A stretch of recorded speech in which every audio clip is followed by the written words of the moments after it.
Welcome into Game 68 of the 2025 Banana Ball World Tour. We come to you live for a second straight night from Busch Stadium in St. Louis, Missouri. Last night, one of the liveliest crowds in Banana Ball history saw the Nanners double up the Party Animals 4-2. That extended the Bananas' winning streak to 8 games and pulled them within 4.5 of the Animals for the top spot in the sport. Tonight, we have another 44,000 fans on hand to witness what could be the final Savannah Bananas versus Party Animals game of 2025. It is one last chance for the two best teams in Banana Ball to get a feel for each other and claim bragging rights before a potential meetup in the Banana Ball Tour Championship in October as we welcome you inside with Josh Talevsky, Biko Scala. Thank you for spending your Saturday night with us here in virtual Banana Land. It was an impressive victory for the Nanners last night after the first inning was Party Animals' dominance, and we looked like might be same old, which the Party Animals have really dominated this matchup all year long. I mean, they came out firing on all cylinders like we've seen all season. It was another point earned for the Party Animals in the first inning. It was capped off by a 2-run blast from Bryson Bloomer, but the Bananas did not let their heads get too down. They responded in the second inning, and then they were able to prevail in the middle to late stages of the game thanks to another terrific performance from their bullpen as they combined to blank the Party Animals across the late stages of the game and help them claim the 4-2 victory and now extend what's been an 8-game winning streak. And I'll tell you, it has been that pitching that has truly been the saving grace of this Bananas team lately. Yeah, this winning streak started with the Bananas over Party Animals victory back on June 21st in Savannah. Since then, 6 straight wins against the Firefighters, Tailgaters, and Visitors. Just Firefighters and Visitors, I beg your pardon. And now another win against the Party Animals. And this Bananas team has played very different against the Party Animals compared to the 12 games they have played against the rest of Banana Ball's teams. And when we get a look at the numbers, we got to start with what it looks like when the Bananas have played the Party Animals, because the Animals have won 22 of the 38 games. Yeah, I mean, it's obviously been a pretty dominant season for the Party Animals against the Bananas. They claim the season series, and you see, for the most part, the pitching has struggled mightily against the Party Animals, an earned run average of 6.5. They're averaging over 10 hits allowed per game, 4 sprints per game. It has not been the season that the Bananas have wanted against the Party Animals, but when you look at what they've done against the rest of Banana Ball this season, you see where the massive improvements have been. Obviously, an 11-1 record is just stupendous for the Bananas. And the funny thing is, the batting has actually been worse against other opponents compared to the Party Animals. But you see the pitching, down to a 2.75 earned run average. They're averaging 3 outs in almost less than a full minute against other opponents. And you see, their opponents aren't even averaging 2 points a game against them right now. Meanwhile, the Bananas scoring 3.5 points per average this season against other opponents. Yeah, it is unbelievable how the pitching has leveled up in those 12 games against teams not named the Party Animals, leading to that 11-1 record you see right there. And the offense has been able to hold the line and provide just enough in a lot of really close wins across that 11-1 record in those 12 games. Yeah, and we mentioned last night, we saw that the Bananas were winning games when they were very close. 5 saves in 5 opportunities across this winning streak, and also 2 showdown shutdowns, so they've come up very clutch. A 4-2 victory for the Nanners over the Party Animals last night, and all of the Party Animals offense came against the Nanners starting pitcher, Noah Nisnik, who has been the best pitcher pound for pound for the Bananas all season long. So once again, in the victory that we saw here in Busch Stadium an evening ago, it was that bullpen that was coming up clutch for the Nanners in a pretty dominating win when it comes to Banana Ball. And I think they just feel confident with all the guys that they're throwing out there at the moment. Obviously, they're going to try and get off to a hot start tonight, throwing Cowboy Kyle on the pitcher's mound, who's obviously earned the spot back into the rotation for this team. But they've got a lot of guys who are on great scoreless streaks right now. Gage Voorhees and Correll Prime, to name a couple. Yeah, can't wait to see what happens between what could be our final contest between the Party Animals and the Bananas this year. We've got extended pregame coverage for you on this wonderful Saturday night in Banana Land. Let's get it on down to the field because the Nanners have taken the field and Bill Leroy is about to shout out all of his teammates down there in only the way that the Nanners captain can. Everybody on their feet here in Busch Stadium. Banana balls flying all over the place. It'll be another new look lineup for Tyler Gillam's Nanners as he continues to tinker and find a lot of success across this 8-game winning streak, moving guys around the 10 that he sends up to the dish. And now Bill Leroy is ready to get rumbling. Let's get it down to the captain. Your Savannah Bananas! Starting behind the plate, wearing number 18, Mr. Danny Husley. Going out to left field, we call him Pookie. Ty to Fly Jackson. Where's Coach Rack? Where's Coach Rack? He's in left center field.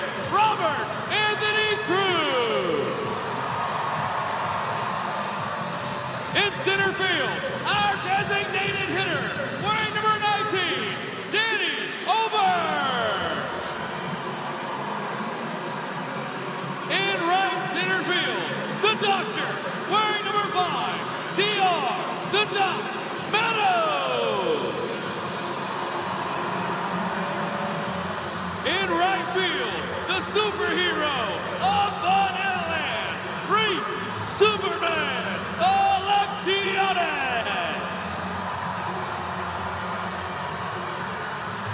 At the third base position, yet again wearing number 18, Danny Husley.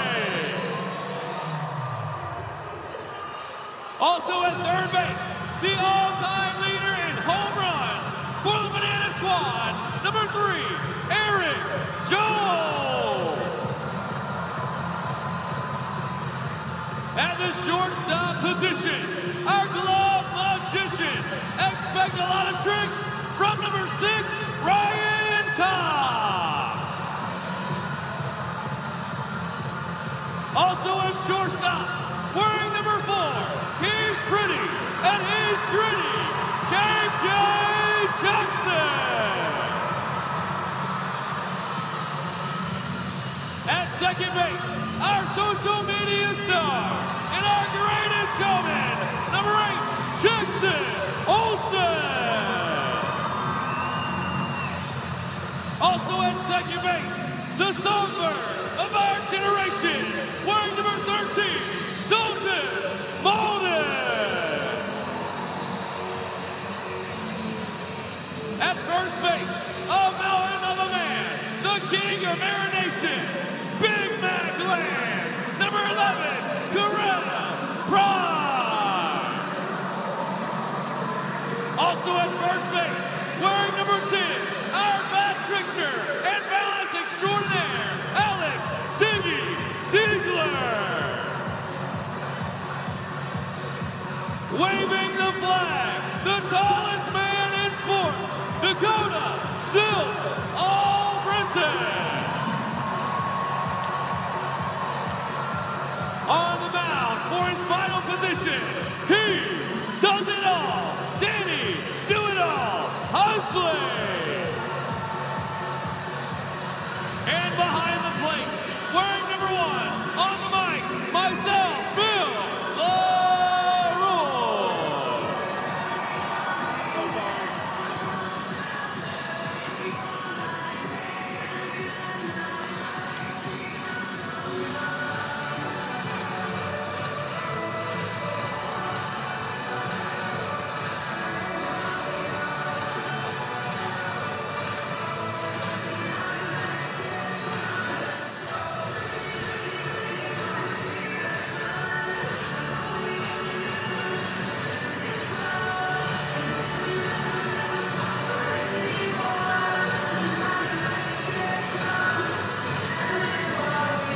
One more time for your Savannah Bananas.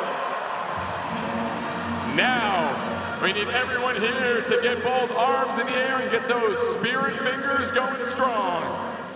All the way around the stadium, let me see those spirit fingers. Because this is a tradition that we've honored in Banana Land since the first game in 2016. And it's brought so much good vibes to your Bananas. Because fans, keep it going, because it's now time to meet tonight's Banana Baby, Bennett.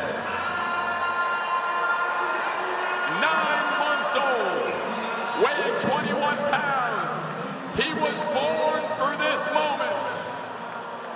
He is feeling it and loving it.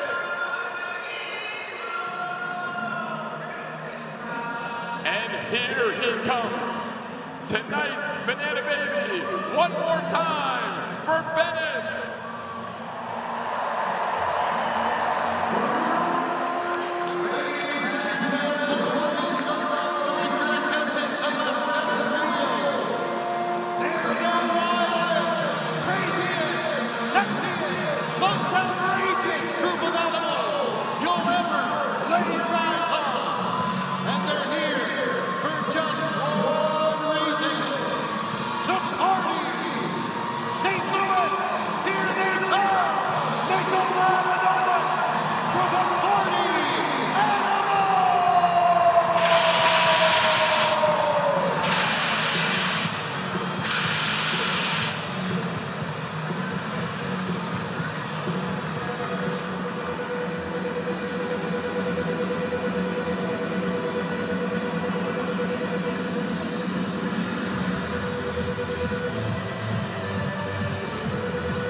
Ladies and gentlemen, I am bringing some Bananas power to the plate.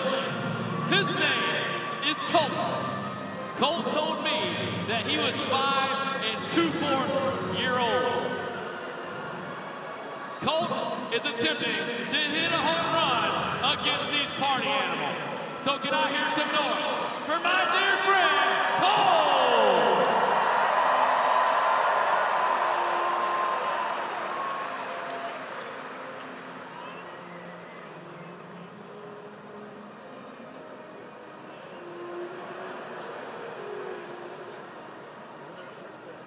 Now we're ready. Colt is digging in the box. He's facing Party Animals pitcher, Grant Helton, who's pointing at his muscles. What the heck? All right, Brett, we get it. Here comes pitch number 1. And a swing and a miss. Brett Helen is bringing the heat. He's only 5 2/4-year-old. Brett, I thought he was going to quick pitch. The count's 0-1. Here comes pitch number 2. Oh, that ball is going to be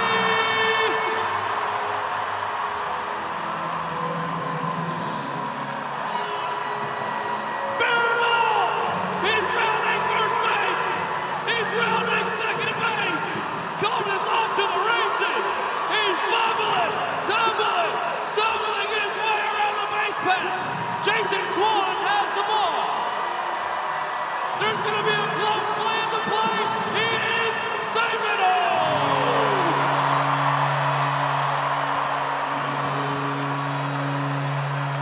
Oh, what an epic moment. I appreciate Reese Hampton trying to do his best Lenny Randall impersonation and blow that ball fair. But Bill Leroy did the job with the old Pele, kicking that thing back into fair territory. Our home run hitter was about at second base by the point that had happened. All right, well, the young professor gives our full capacity crowd here in Busch Stadium the rules of Banana Ball. We'll give that job to Big Yellow. Jesse Cole, give us the rules, my friend. The name of the game is Banana Ball, and this is the fastest, most entertaining game in sports. Rule number 1, win the inning, win the point. If you score the most runs in an inning, you get a point. The most points win the game. But in the last inning of Banana Ball, every run counts as a point. Rule number 2, there is a 2-hour time limit. No new inning can start when the clock hits 0. Rule number 3, if you step out of the batter's box, it is a strike. Rule number 4, no bunting. If you bunt, you're thrown out of the game. Rule number 5, batters can steal first. Rule number 6, no walks allowed. It becomes a ball 4 sprint until every position player touches the ball. Rule number 7, no mound visits. Nope. Rule number 8, if a fan catches a foul ball, it is an out. In Banana Ball, everything's in play, so you better be ready. Rule number 9, the showdown tiebreaker. If the game is tied at the end of 9 innings, or when time expires, it is pitcher versus hitter with 1 fielder, and the hitter has to score.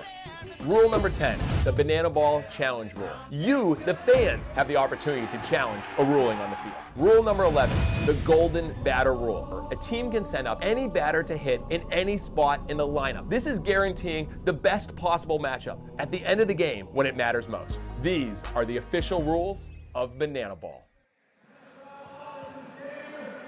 Oh man, even with all my filibustering, Jesse Cole still so much quicker than the young professor when it comes to explaining the rules of Banana Ball.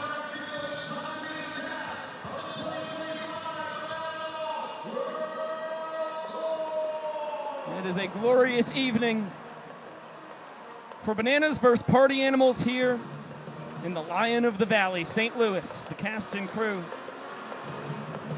making their way down the warning track in foul territory with the band out front as per usual.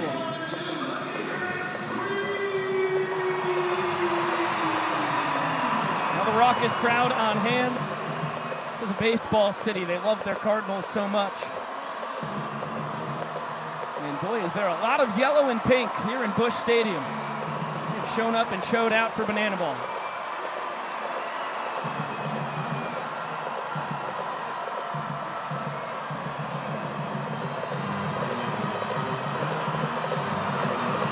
In Cassane wondering in the chat what state we're in. We are in Missouri. St. Louis, once the capital, robbed of it by Jefferson City. And we've got a wonderful look at the Capitol building from the broadcast booth, of course, in the St. Louis Arch, out beyond right center.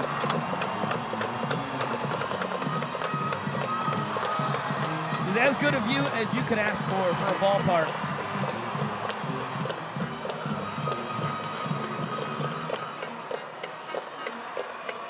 Cole Adams music, you are spot on. St. Louis does love Banana Ball.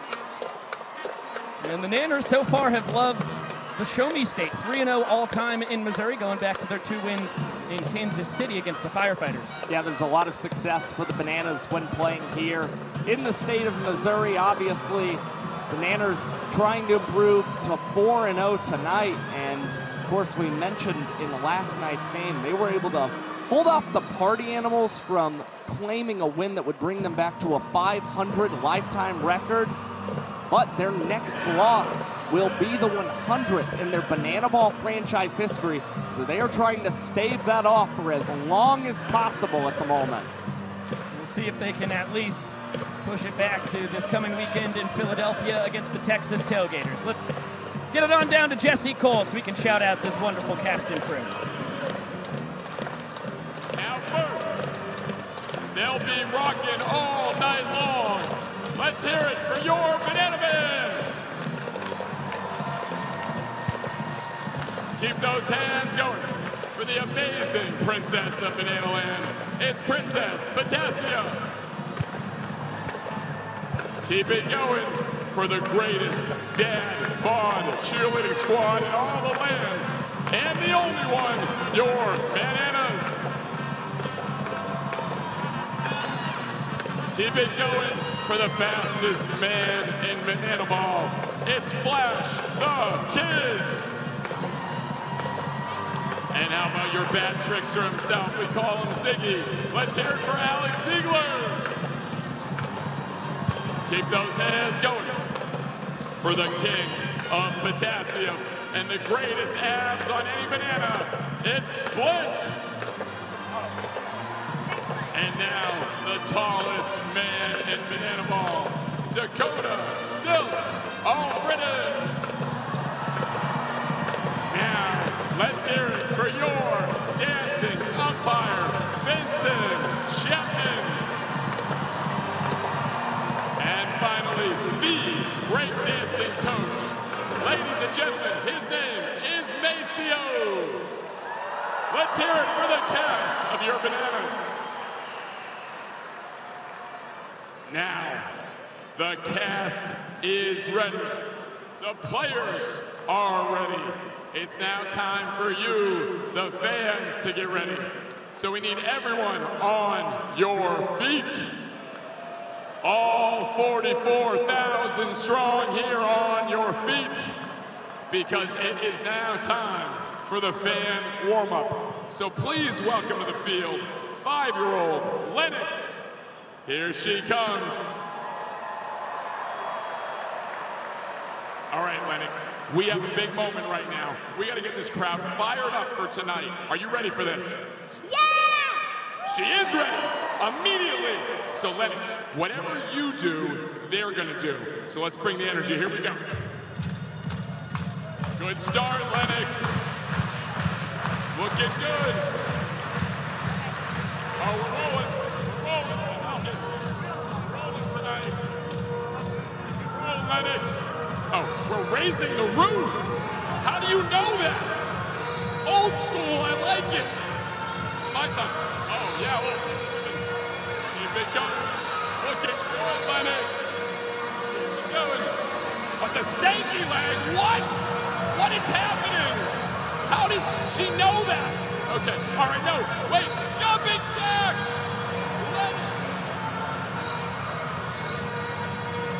Looking good. Oh, yes. Hey, Lennox, look around. 44,000 people going crazy for you.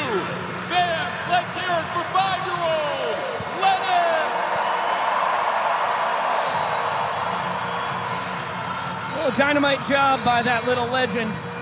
Getting our full capacity crowd of over 44,000 fans moving it and grooving it here in Busch Stadium. And now the young professor struts to the mound. Prepare your voices. Time for all of us here in virtual Banana Land to get fired up. And then you line up, which I'll start walking you over there. Ladies, gentlemen, boys and girls, and potassium enthusiasts from around the world. Tonight, you and thousands of your friends here live and millions more watching at home have gathered here to witness something beyond your wildest imagination. From Montana to Savannah, from the Isle of Man to Tokyo, Japan, the Banana Maniacs come from across the globe to witness this. This is not baseball. This is the crucible where the fastest, hungriest, and most entertaining players are forged.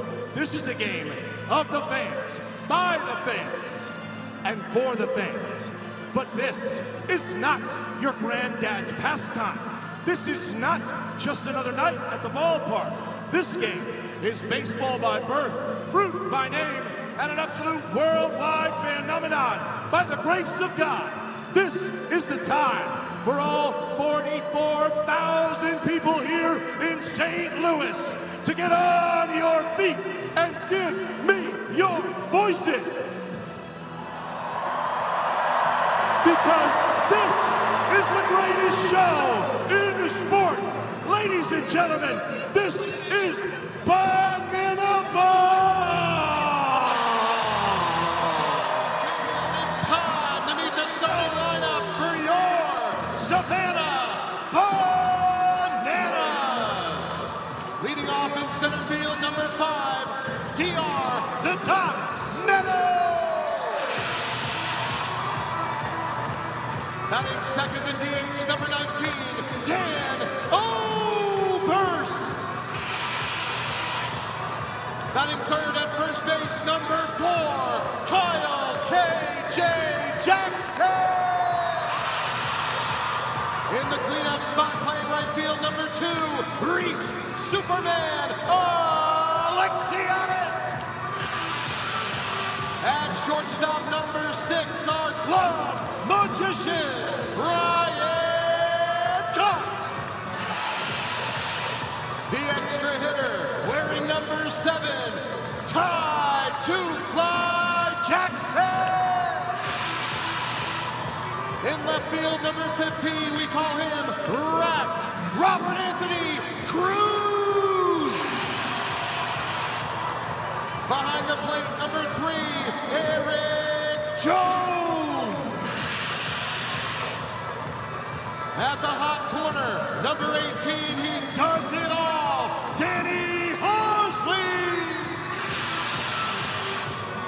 And at second base, number 8, our greatest showman, baby, Jackson Olsen. On the mound for your Bananas, number 12, Cowboy Kyle Louis. Your Savannah Bananas are led by Tyler Gillum, assisted by Adam Pyro Virant, Eric Fox, and Reggie Horton.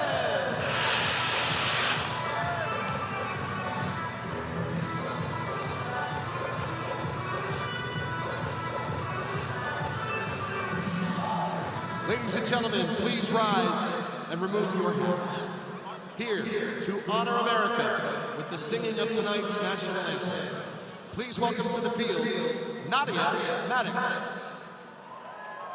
Oh, say, can you see by the dawn's early light what so proudly we hailed at the twilight's last gleaming, whose broad stripes and bright stars through the perilous fight o'er the ramparts we watched were so gallantly streaming, and the rockets' red gleam, the bombs bursting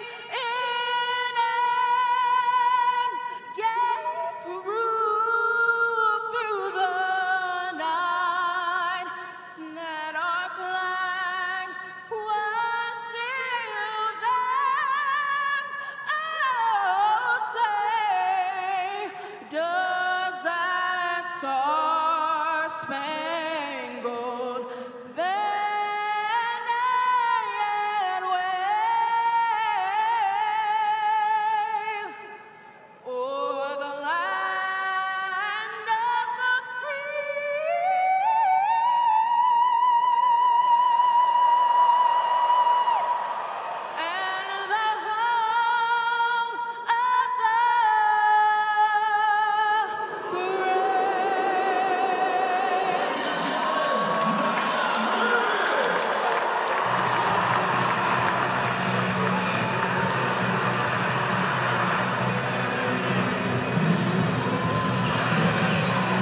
one of the best national anthems we have ever had the pleasure of hearing ahead of what could be our final Bananas vs. Party Animals game of 2025.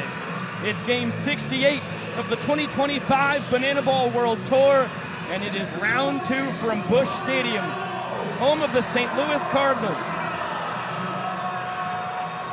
The Bananas took down the Party Animals 4-2 last night, falling back from 1-0 and 2-1 deficits. 3 unanswered points late. And now they look to make it 9 straight victories and a series sweep here in the Lou. Here's how the Nanners align defensively. Left to right in the outfield, Robert Anthony Cruz, D.R. Meadows, and Reese Alexiadis. Third to first in the infield, it's Danny Hosley, Ryan Cox, Jackson Olsen, and Kyle Jackson, while Eric Jones Jr. is handling the catching. Last night we saw D.R. Meadows become the first outfielder to reach 100 trick plays in a single season. A big congrats to D.R., but focus your attention on Kyle Jackson at first base tonight. This is only his second start at first, but the last time we saw him starting at that position, he came away with 5 trick plays in the ballgame and was named the showman of the night. Let's get a look at Cowboy Kyle at the middle of it all, perfect in his 3 trick play attempts here in year 8 as a Savannah Banana. And once again, getting a start. This is 3 out of his last 4 appearances. He's gotten the ball from the get-go and pitching with the battery mate of Eric Jones Jr. This is the 18th overall outing of the season for Cowboy Kyle, his 3rd start of the year. And each of his 2 wins this season have come in major league stadiums. He also has a 21.5% strikeout rate in MLB parks and has a 108 ERA plus, indicating he's been 8% better than the tour average pitcher. And what's really fascinating, he's induced 19 foul-outs to fans in his extensive banana ball career. The big question, can he get the big 2-0 in tonight's game? And he was at Duncan this morning hanging out with fans. His alarm woke me up at 7:50 a.m. I slept through the rest of his getting ready for the day procedures. Let's take a look at the Party Animals lineup opposing him at the top as per usual. It's Reese Hampton, then Bryson Bloomer, and Andy Cosgrove. In the cleanup spot tonight, Noah Fisher. In the middle, Jason Swan, Tanner Thomas, and Dustin Baber. In the bottom 3, Bronson Balho, Mike Vivacis, and Sal Jacoba. Bryson Bloomer gets elevated in the lineup for good reason. He had the home run last night for the Party Animals. He's also batting .556 in the first inning of play this season. But Andy Cosgrove right behind him, no slouch.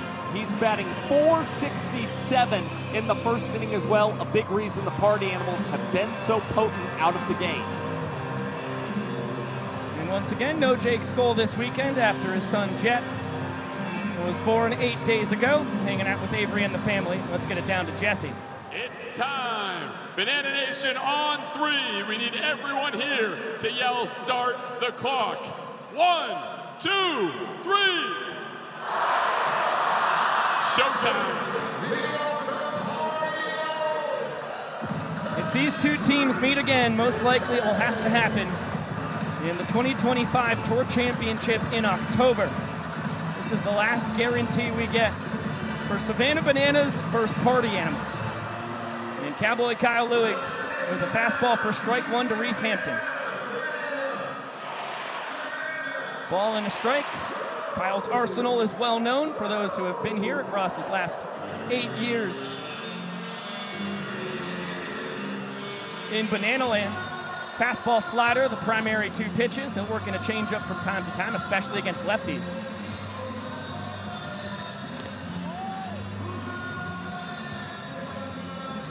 Hampton just a tick below 300 here on his 4th tour. Spoils the 2-strike pitch into the second deck, right off the chest of a fan. And another life for Reese Lightning. With the fans trying to respond early right now for Cowboy Kyle, get him to that 20th induced foul out to a fan. And Kyle working well in the zone right now, delivers outside, and the count is now run full to Reese Lightning. High 80s, low 90s with the fastball. See what EJ calls on the payoff. Goes to the slider, buries it down and in, and Hampton down swinging. Well, we just mentioned it, the strikeout numbers have been even better for Cowboy Kyle when he's pitching on the biggest stages. And you see him here. Beautiful slider. Running inside on Reese Hampton, and he's gotten so many strikeouts lately on that pitch when working with Eric Jones Jr. because EJ calls a lot of fastballs early against batters. Bloomer pounds that one into the dirt, shoots it right back through the middle. And after a 2-run homer last night, put a bow on a 3-run first inning, which would lead to the first point of the night for the Party Animals. Well, the first inning knock for the Boomer. Man aboard for Andy Cosgrove. There goes Bryson. Throw from EJ. It is late. And Bloomer has his tour-leading 22nd stolen base. He's only been caught twice. Yeah, it's really impressive what Bryson Bloomer has done this season for the Party Animals. I don't think anybody would have guessed that he would be leading the World Tour in stolen bases. And now Bloomer off as Cosgrove rolls this over to Ryan Cox. And it's a between-the-legs transition for the Bananas glove magician and the first trick play in tonight's ballgame. That's a great read by Bloomer as we get another look at trick play 136 on the tour for our leader in that department, the glove magician. The slow grounder, Bloomer broke immediately. Cox gave him a look, decided to get the sure out at first. Low strike called on Noah Fisher. Trying to bring home Bloomer from third. Fish had an excellent night, 2 for 5, spraying the ball with high velocity all over the diamond.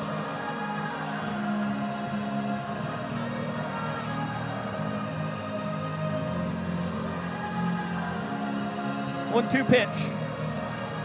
Fastball yanked outside, and deuces are wild here in the top of the first. Well, it's Fisher who owns a 6 for 11 mark against Cowboy Kyle this season.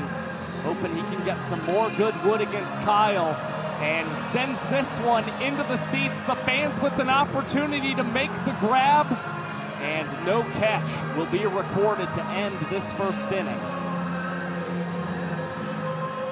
So another life for Fish.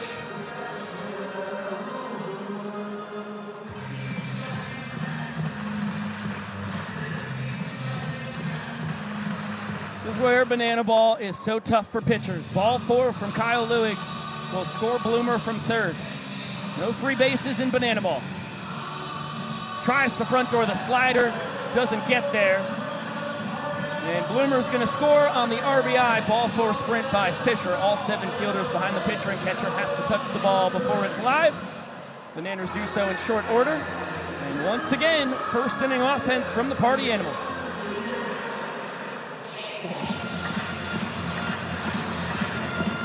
And of course, doing their signature Party Rock celebration at home plate to commemorate the first run of the ball game. The Party Animals really produced that run thanks to the stolen base from Bryson Bloomer, smart base running, getting up to third. And for Noah Fisher, he now finds himself with 7 runs batted in across his last 3 series, and that includes this one in St. Louis. Brings him up to 36 RBIs on the year. Ties Tanner Thomas for 4th in the sport.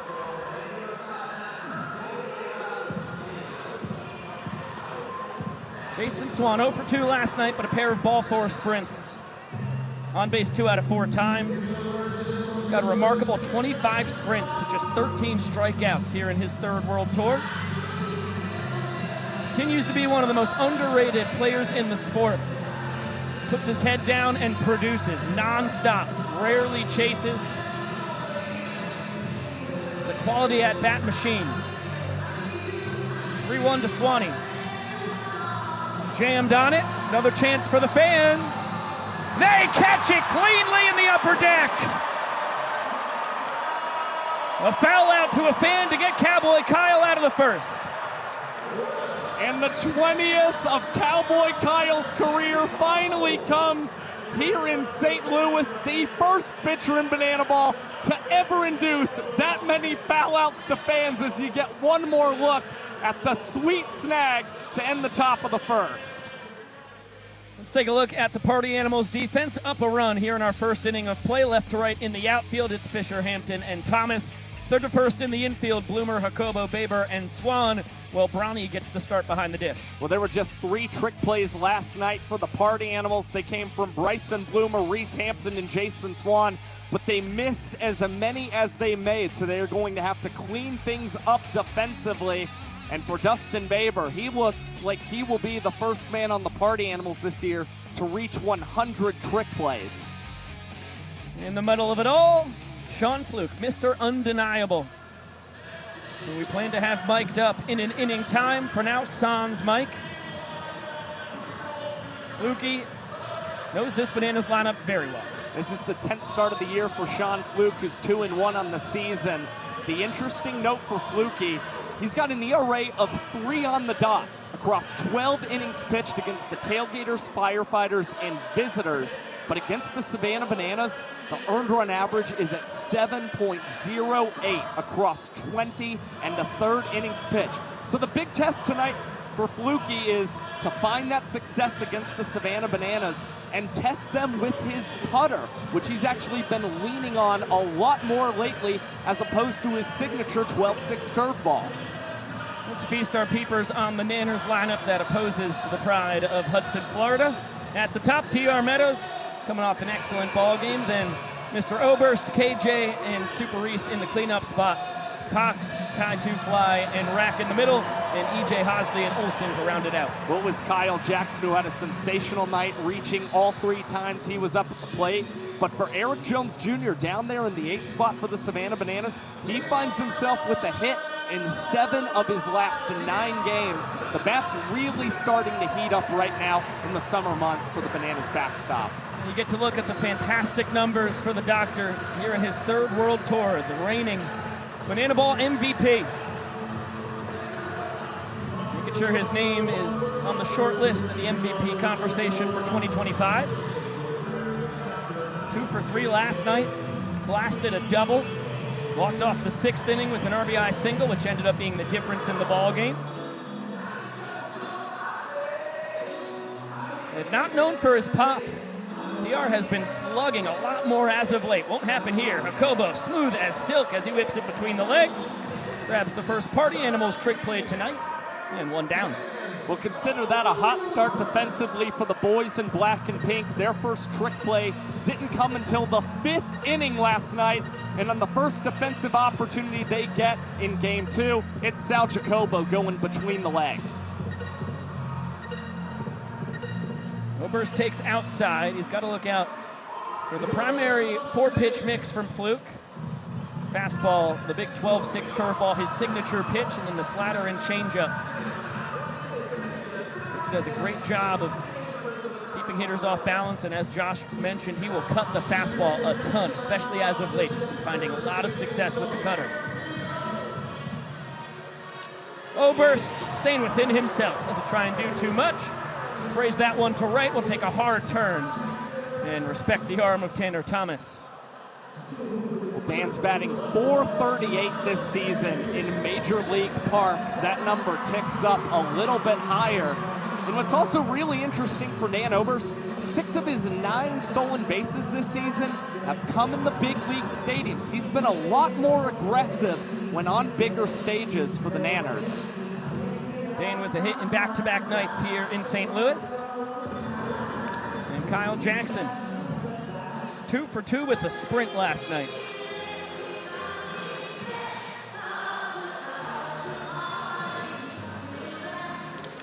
Sprays this one out to left. Noah Fisher on his horse, sliding, making a heck of a catch up against the wall. Fine play for out number 2 from Fisher. Well, he spent a lot of time throughout the offseason preparing to transition into a full-time outfield role for the Party Animals. After starting as a utility man in 2024, you see how Fisher has really evolved into a really sweet defender. And there's a reason Mike Vivasas wants to play him in left field almost every night for the boys in black and pink. Reese Alexiadis fouls that one off of Bronny. It was okay. Good to see. All right, thank you. Brought some ball home. Alexiadis, one of the premier sluggers in the sport. His 10 home runs lead the Bananas. He only trails Hampton and Skoll when it comes to the tour as a whole. He represents the inning-winning run. Oberst on first, the inning-tying run. Fluke able to jam him. Dustin Baber will tip it, and Sal Jacobo calling it in on the bare hand.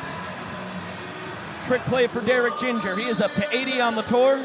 And for a second straight night, Party Animals claim the first inning. And Fluke able to do it in just 3 minutes and 14 seconds on 13 pitches.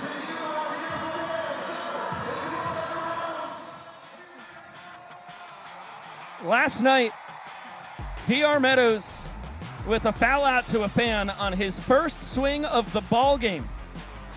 Really impressive catch, barehanded beauty by that cat to the delight of Garrett Delano. And then 3 innings later, Dan Oberst poking it the other way.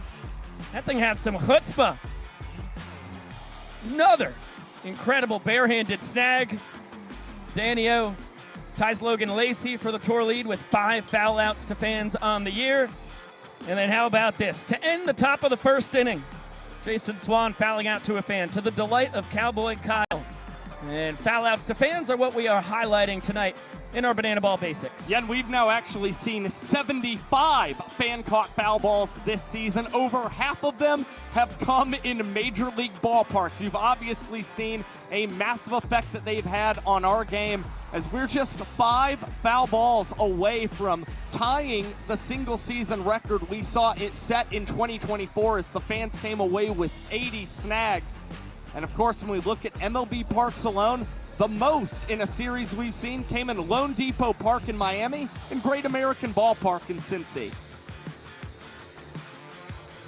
Well, fans will need to haul in 4 more tonight to tie Miami and Cincinnati for the MLB series foul out to fan record. Of course, 5 more tonight would set the new high mark. Tanner Thomas in the 6-hole leading off the second frame. And a heater on the outside corner from Lewis.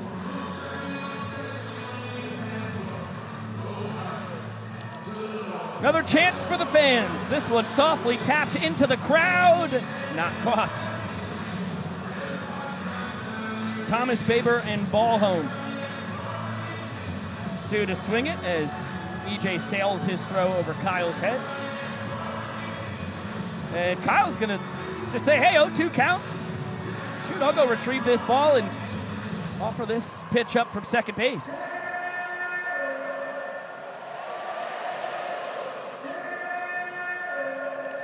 Wow, Thomas just able to get a piece of that.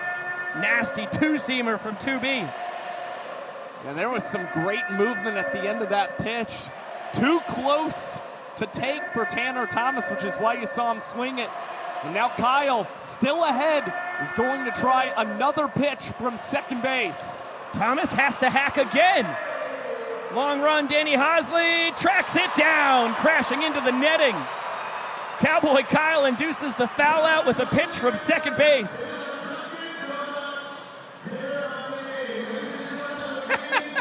Brett Helton not thrilled about it. He's going to let Hosley know with his actions. Another look.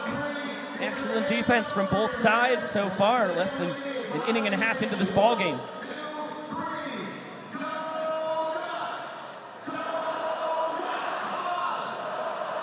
Dustin Baber, our Dunkin' Donut batter of the night if he strikes out. The over 44,000 fans on hand here in Busch Stadium get 3 donuts. Baber's been seeing the ball very well as of late. 1 for 3 with a booming double last night. Look out, Babes. The ball 4 sprint as well. He's really been tearing the cover off the ball in the Party Animals headliner games. Yeah, batting close to 400 for the Party Animals. 5 extra base hits, 5 ball 4 sprints, and 2 steals at first. Not only is he slugging, he's getting on base at a high clip. And Kyle's 3-0 pitch will clip the bottom of the zone. Baber right back up the middle. A seed to the doctor. And he continues his hot hitting ways. This Party Animals lineup gets that much better. Dustin Baber is smoking banana balls. Of course, the Animals need all the help they can get with Jake Skoll on paternity leave, and Chase Acuff still recovering from his fractured shin. Brunson Ballhome behind 0-1.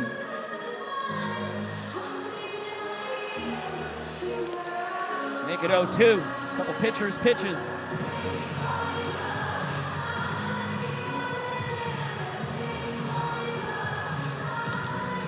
Slow tapper, right side, Olsen, sliding stop, over to first, in time, Vincent Chapman with an emphatic out call. Let's see if the Party Animals want to challenge. Their head coach, Mike Vivacis, is coming up to the plate. He's ceding the decision-making to his assistant coach, Anthony Coramato, and he's saying, no, not worth it right now. Let's let the play stand. And I think we saw last night the Party Animals used a challenge in the 3rd or 4th inning against the Bananas, lost that challenge and didn't have it the rest of the ball game. They don't want to find themselves without a challenge when there might be a more controversial play later in the ball game. I like this decision for the Party Animals, and they still have a man in scoring position with 2 outs. Yeah, Baber leads off second, a 1-1 count on his fellow Floridian. Mike Vivacis. Just like the Animal starting pitcher, hailing from Hudson. Vava and Fluke, best of friends. Coached high school baseball together, played slow pitch softball together. And Vava with a barrel, it's gonna die in front of Robert Anthony Cruz. Big stop sign for Baber. Rack's got a very accurate arm. He ends up hitting his cutoff man. And now runners at the corners with 2 down. Well, that one just a little bleeder off the bat of Mike Vivacis that fell into left field, and Rack had a really slow first step on that ball. Might have expected it, honestly, to go a little deeper, considering we've seen a lot of power from Vivacis this season. Either way, now men on the corners, and Mark Smith has come in to run for Vivacis at first. Salvador Jacobo giving the fans an opportunity to get Kyle out of it. It's not going to happen on this one. The first inning for Lewis ended with a foul out to a fan with the man aboard. Now he's got runners on the corners. And it's going to be Jackson Olsen who does the job for him. 360, what a play. Kyle Jackson, stretch, a scoop, and holds the bag. Only his 2nd start at first on the tour. Looks like he's been there the whole year. Well, 2 big plays in the inning for Jackson Olsen. Helped Kyle throw up a scoreless 2nd. It was a great play against Bronson Ballhome, and now this inning-saving play in the 2nd against Sal Jacobo. Party Animals lead 1-0. And Sean Fluke joining us on the mic, needs to put up a goose egg to keep it that way. Flukey, how you doing tonight, my man? Hey, we're doing good, baby. How we doing out there? Oh, it is a pleasure. You can't beat this view, and I'm sure you can't beat your view from down on the diamond either. Oh, yeah, I have no idea where you are. Oh, there you are. I see you. You studs up there. Oh, the first one's always kind of warm her back up a little bit. Flukey, where does this crowd stack up for you across your Banana Ball Major League Baseball stadium career? This one's pretty sick, dude. It reminds me a lot of Atlanta, how it's just straight up and everyone's just on top of you. It's pretty unreal. Oh, this freaking mic, or this earpiece keeps it's trying to falling escape, huh?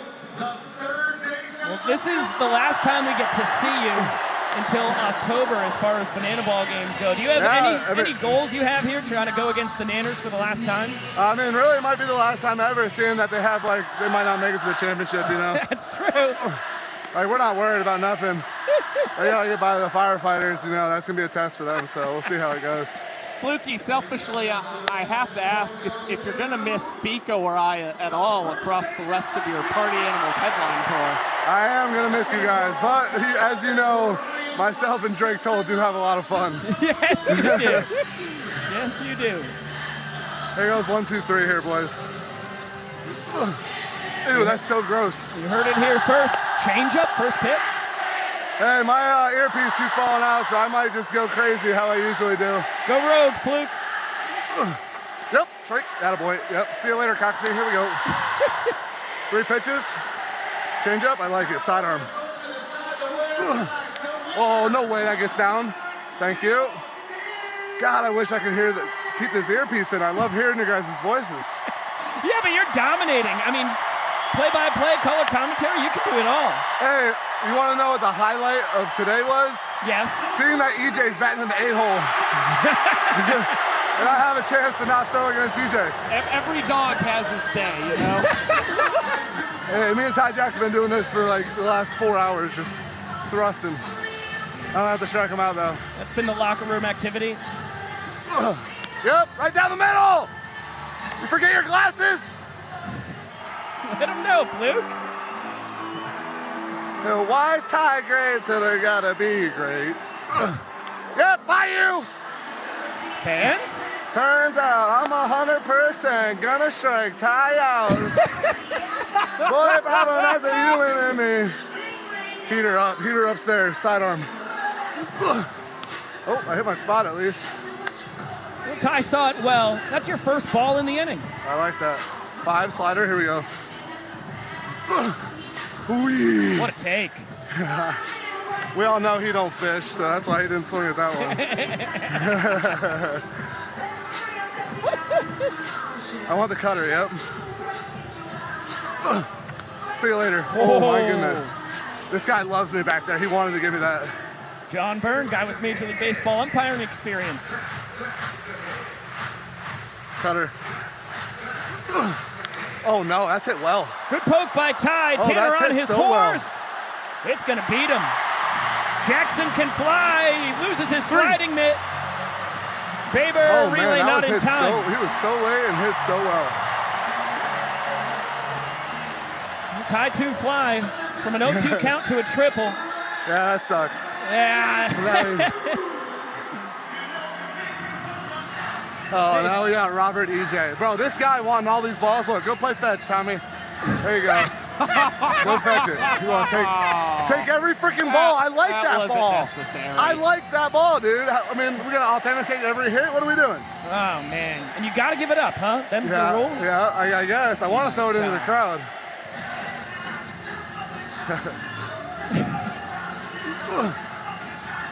Oh boy, rack infield in. What's the approach here? Take it easy on me, please.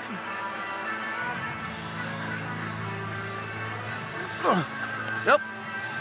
Way to steal a strike. That literally slipped out of my hand with how sweaty my hand is. It was a backdoor beauty. Change up. Yes. Yes. Good, Robert, Fluky. he fishes. He does. He has been known to fish from time to changes time. we got the one bait out. of his existence. Oh, I need a strikeout here, boys. I'm going high cheddar. Nope. Nope. Yeah, that's it. Wow, come he on, just give me got a little piece. help. God, not even close. You guys don't understand I need help over here. I mean, that would have been a huge snag. Still a 1-2 count, though. You surprised him with the fastball. Oh my God, I almost drilled him. Sorry. You could have What do we set up a got, double boys? play. 2-2? You bet. All right, we got one more to play with. Yeah, but you kind of want to do it on this pitch, don't you?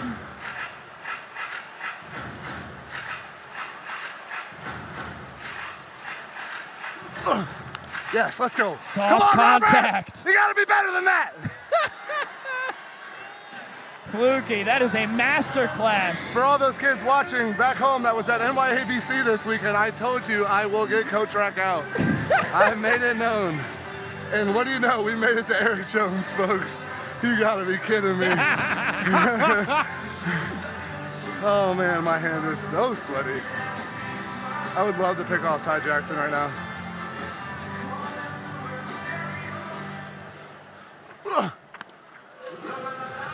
Oh. Peter just misses up. Yeah, good thing I made. That was like a waste pitch there. Change up.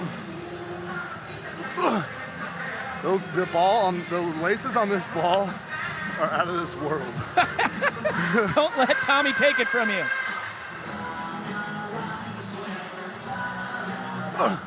Strike? Yeah. Can't hit that. That's just a great cutter on the outside corner.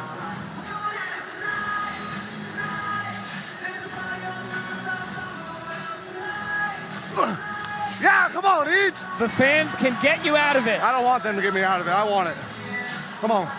Hey, if you get one up to us, Fluky, we'll help you I don't out. want him to catch that. Let's go. This is on me. I'm giving him the cheddar. Could be the worst decision ever. No. Got it in on the hands, Gailey. Nice play. To the graveyard. Hey, let's win this. I love the mentality, Fluke. Yeah, let's go. We got to win this for the boys. Going up against your arch nemesis with the inning-winning run on third. And we're throwing heaters right into his freaking powerhouse. Let's go. I want him. EJ's been known to get the hands in pretty well. I'm going to go, I think, soft cutter away, but like 70% pitch. So it's like a slider. Come on, get in there, bud. Jesse's going to yell at you. Pace of play. Pace of play. What do we got to count? 2-2.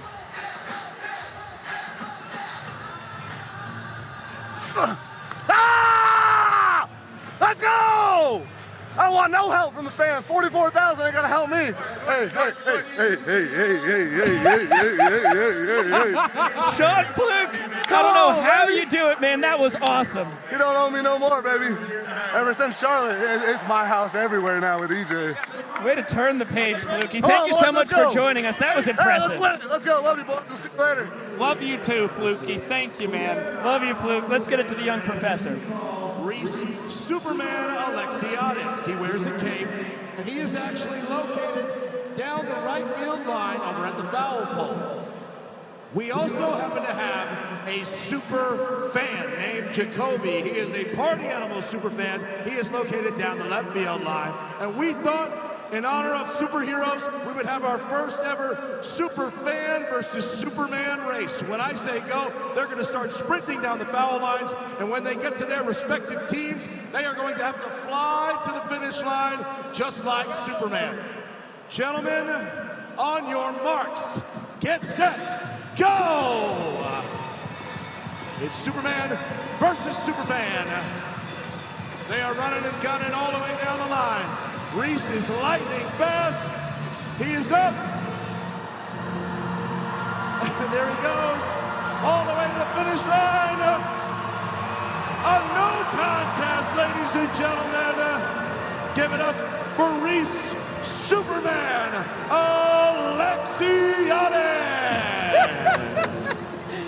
Super Reese breaks off the one-piece celebration. I think that's the Frankie Super. That's the Frankie Super. Yeah. Boy, I'll tell you, every guy in the clubhouse right now is absolutely in love with that celebration, too.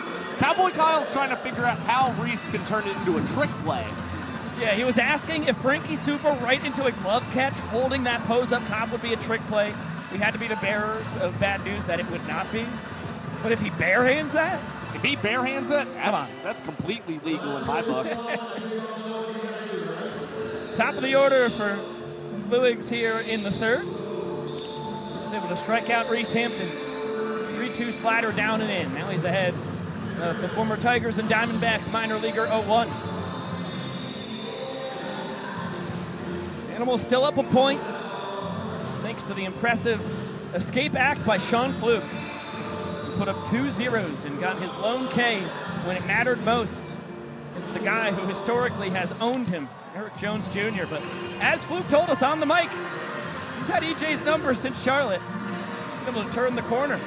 And he turned to the gas as opposed to a breaking ball as Reese Hampton laces this one out to right center field.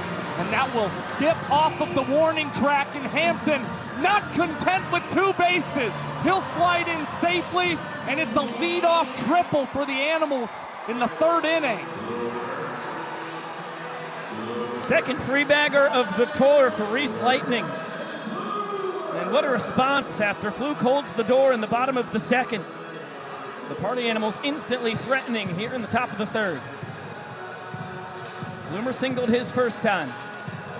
He stole second, ended up coming in to score the inning-winning run in the 1st. And now in a sticky situation, Cowboy Kyle is going to give us a 3-2-2 pitch. Wilson, Cox, and Meadows boogieing behind him.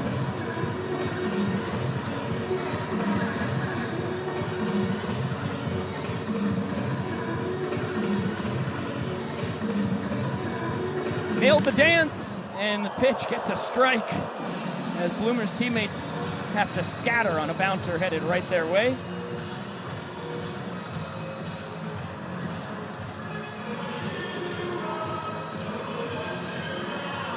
Look out! Now he sends one the Bananas way. I think he got a piece of Reginald He Morgan. better not have gotten Reggie. I think he got the legend. Oh, there's going to be a rebuttal. I'm surprised that wasn't a fastball up and into Bloomer after the Bananas' inspirational coach got a foul ball off of him. What a take. Bloomer doesn't even think about the slider.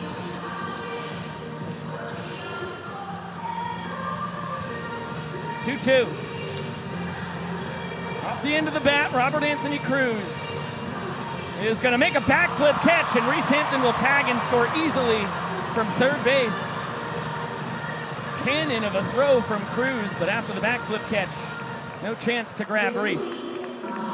Well, Rack respects the speed of Reese Hampton at third base. Probably assumed that if he had caught it the standard way and offered the throw home, he wouldn't have had a chance to gun down Reese Lightning, so instead picks up the second trick play of the ball game for the Savannah Bananas and surrenders what was likely going to be a run that was scoring anyways for the Animals.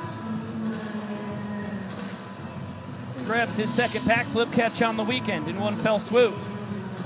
Now Andy Cosgrove with one away. Fastball scrapes the bottom of the knees. Ball and a strike on the former Twins minor leaguer. Back up the middle, grounder with eyes. And Cosgrove just continues to be an on-base machine. 2 for 4 with a double last night. 1 for 2 this evening. And extends his tour-leading on-base streak. 28 games now for Andy Cosgrove this season, who continues to be one of those front runners for Banana Ball Rookie of the Year in 2025. Flail and a miss from Noah Fisher. Yeah, that award is currently a two-man race between Cosgrove and KJ. Can't sleep on Correll Prime, the two-way prowess. He can really pick it up both offensively and on the mound. Could be a dark horse in this thing. I wouldn't sleep on Ben Dunn III on the Firefighters. He continues the pace he's on. He's been just about unhittable. He could throw his hat in the ring too. Hosley, bare hand, over to first in time. What a play by Danny Do-It-All.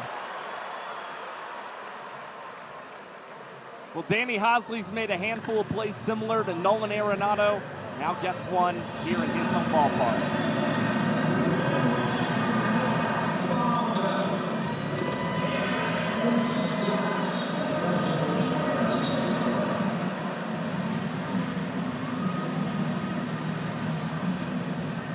Now coming to pitch, a two-time All-Star and World Series champion from your St. Louis Cardinals, Lance Lynn!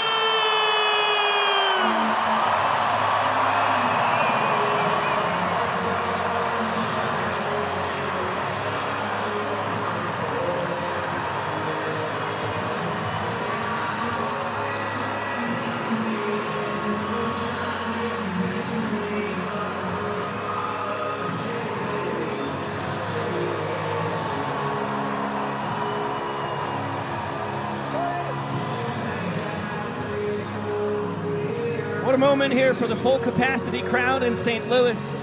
Lance Lynn, who spent 7 of his 13 years in Major League Baseball pitching in Busch Stadium, takes the mound for the Savannah Bananas. Started his career pitching in the bullpen in high leverage situations to help lead the Cardinals to a World Series championship in 2011, and then was one of the fixtures in the rotation throughout the 2010s for this squad, and wound up with 1,028 strikeouts in a Cardinals uniform, 51% of his career strikeouts. And he threw 117 and a third innings for the Cardinals last year. This is a guy right out of the bigs. And Jason Swan gets a fastball low.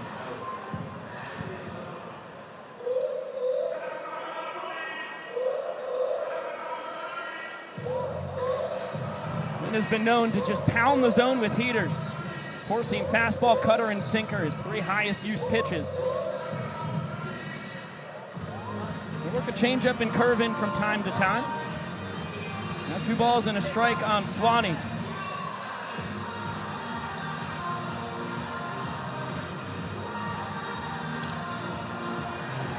It's going to be a shallow pop. Ryan Cox backpedaling, making the call, a tip, and eventually the catch. And Lance Lynn, 4 pitches into his banana ball career, has himself an out. And just like his former teammate Adam Wainwright, it's Lynn who's able to induce a trick play out at the same time. Coxie grabbing the 3rd of the night for the Nanners. Lance told us earlier he just wants to induce a pop out. He makes it happen. Let's get it down to field to Tori Bryety. Across the United States, there are over 400,000 children and teens in foster care without a permanent home. Look around. That's enough to fill Busch Stadium 9 times with the number of children and teens in care. To raise awareness and support communities, we created Bananas Foster, the official nonprofit of Banana Ball. Our organization is dedicated to celebrating those in the foster care community while educating and inspiring others to get involved. Tonight, we are celebrating the Benninger family. Annie, Dan, and their 3 biological children made the decision to become a licensed foster family 2 years ago. Since being licensed, they have built strong relationships with the biological families of their foster kiddos and help guide them to reunification, which is the ultimate goal of foster care. In total, they have welcomed 18 children into their home. Fans, please join us in celebrating the Benninger family for making a difference right here in your community.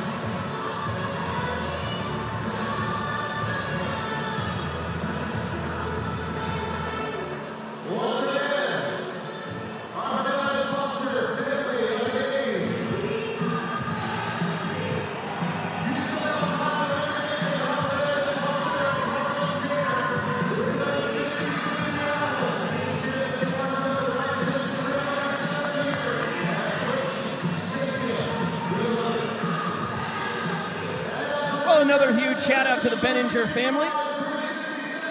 Wonderful work Annie, Dan, and their 3 biological kiddos have been doing. Superheroes here in the St. Louis foster care community.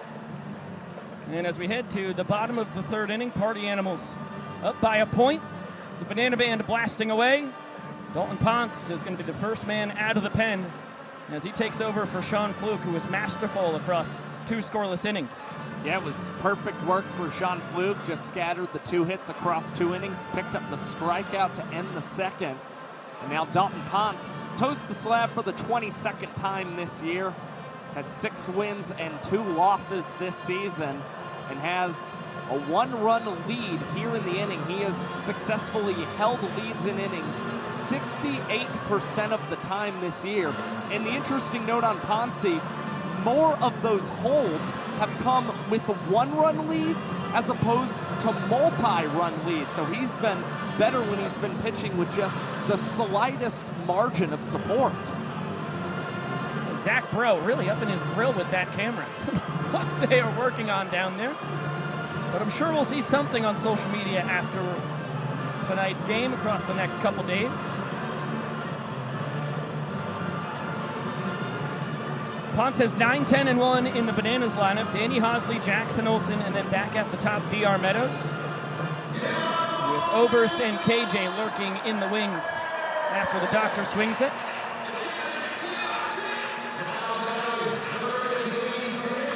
Degrees and sunny here in St. Louis for night 2 of this 2-game set. Pretty perfect evening for Banana Ball. And Danny Hosley, after nailing down the save last night, a 1-2-3 inning, swings the bat for the first time in Busch Stadium. He's ahead 1-0. Hosley has to look out for a 5-pitch mix from Ponce. As he sprays that one foul. Laser beam not caught by the fans. 4-seam, 2-seam fastballs, change-up slider, a 12-6 curve. Ponce will mess around with arm angles as well. Bounces that one in there. 2-1 count on Haas. Maceo Harrison trying to inspire a rally as he coaches first base. And so far, he's inspired 3 balls and a strike on the Nanners leadoff hitter here in the last of the third. Well, Hosley may just be batting 190 this season, but the on-base percentage is at 333. He has a very shrewd eye at the plate, and he'll draw yet another ball for sprint, and Hosley has reached 2 or more bases on 50% of his ball four sprints this season. That will now tick just a tad lower, although he was trying to get second out of the gate, but very quick transitions from the Party Animals defenders hold Haas to just first. He's now up to 13 sprints on the year compared to 15 strikeouts. It's always been close to a 1-to-1 ratio in that department for the kid out of Vienna, Virginia. Now Jackson Olsen watches that 12-6 curve float in there. Olsen and Ponce, terrific friends. They make a lot of content together. Saw them in the Nanners dugout yesterday pregame, collabing on a new lip sync piece. Now they do battle in front of over 44,000. Olsen was 0 for 2 last night, but hit by a pitch with the bases loaded to push across the 4th and final point for the Bananas, and he slaps this into right. Excellent piece of hitting. Pushes the inning tying run up to second base, and now the inning winning run aboard. And Olsen is gonna give way to Malachi Mitchell. And that's been a strength of Jackson Olsen's game this season, just collecting those slap hits to the opposite field. Very reminiscent of what we've seen throughout the career of Ryan Cox. D.R. Meadows takes a steamy fastball in there for strike 1.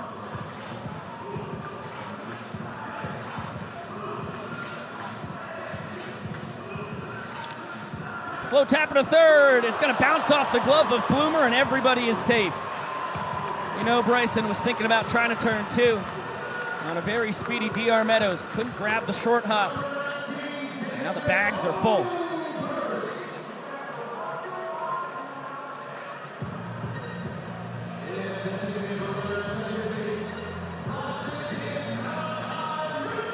It's an E5, which makes Malachi Mitchell the fastest man in Banana Land. In scoring position, the inning-winning run. The ever-dangerous Dan Oberst at the dish. Ponce pours a fastball in there for strike 1.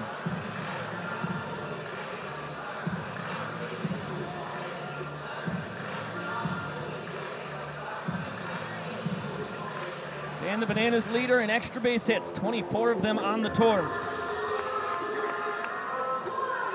This is exactly the position you want to find Oberst in as well. Has a walk-off in 4 of his last 6 games. Now dribbles this one up the middle. Jacobo will take it to the bag. Now throw the banana ball away, and that will lead Flash the Kid to score from third and allow the Bananas to claim their first point of the game. Now 2 costly errors for the Party Animals. Not this game at a point apiece. That is a gift of a point from the Party Animals, and now Malachi Mitchell taking part in an inning-winning celebration with a reference that just right over my head. Maybe Love Island or something? There was a Jeremiah on there. I don't remember Conrad. Sal trying to make a heroic play. Can't make it happen. We are tied at 1 after 3. And let's get it down to Jesse for a kiss-off. Tonight in St. Louis, because it is now time for the kiss-off. We have 3 couples, and we're going to see who does the best kiss. Fans, you are going to be the judge. Let's meet our first couple. Your name? Colin. Colin? Aspen. Colin and Aspen. How long have you guys been married? 8 months. 8 months, okay. Well, let's see what you have, Colin and Aspen.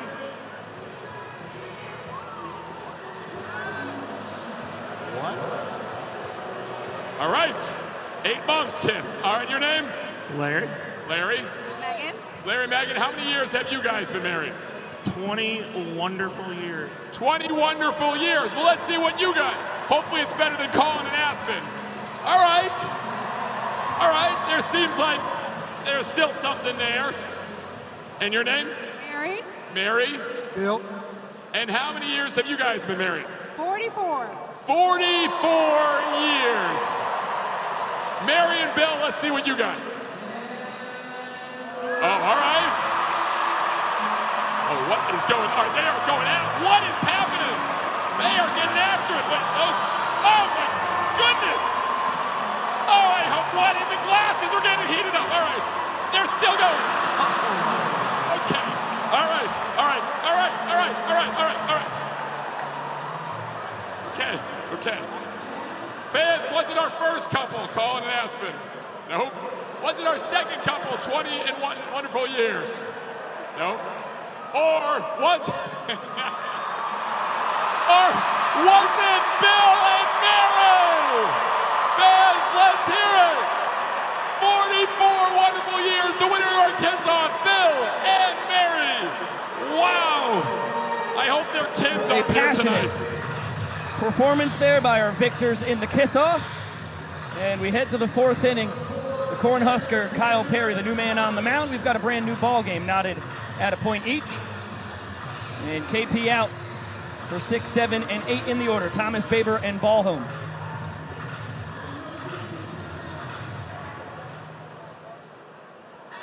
And while KP takes the mound, Tanner Thomas blasts one foul off the netting. We welcome in one of the greatest broadcasters in the history of sports, Joe Buck. How you living, man? Am I on? Can you hear me? Hello? Okay, all right. I'm living hot, warm, humid, living with my 7-year-olds that are, oh, that helps, yeah. That'll do it. Never used a headset before. But yeah, this is mind-blowing. Sorry, an out was happening while I was trying to figure out if I was on the air or not. Yeah, that's a trick play. Jackson Olsen, yeah. He gets it done. So my gosh, this is mind-blowing. This whole thing is so cool. And having sons that are 7, go ahead. It's going to be a single through the 6-hole. Baber 2 for 2.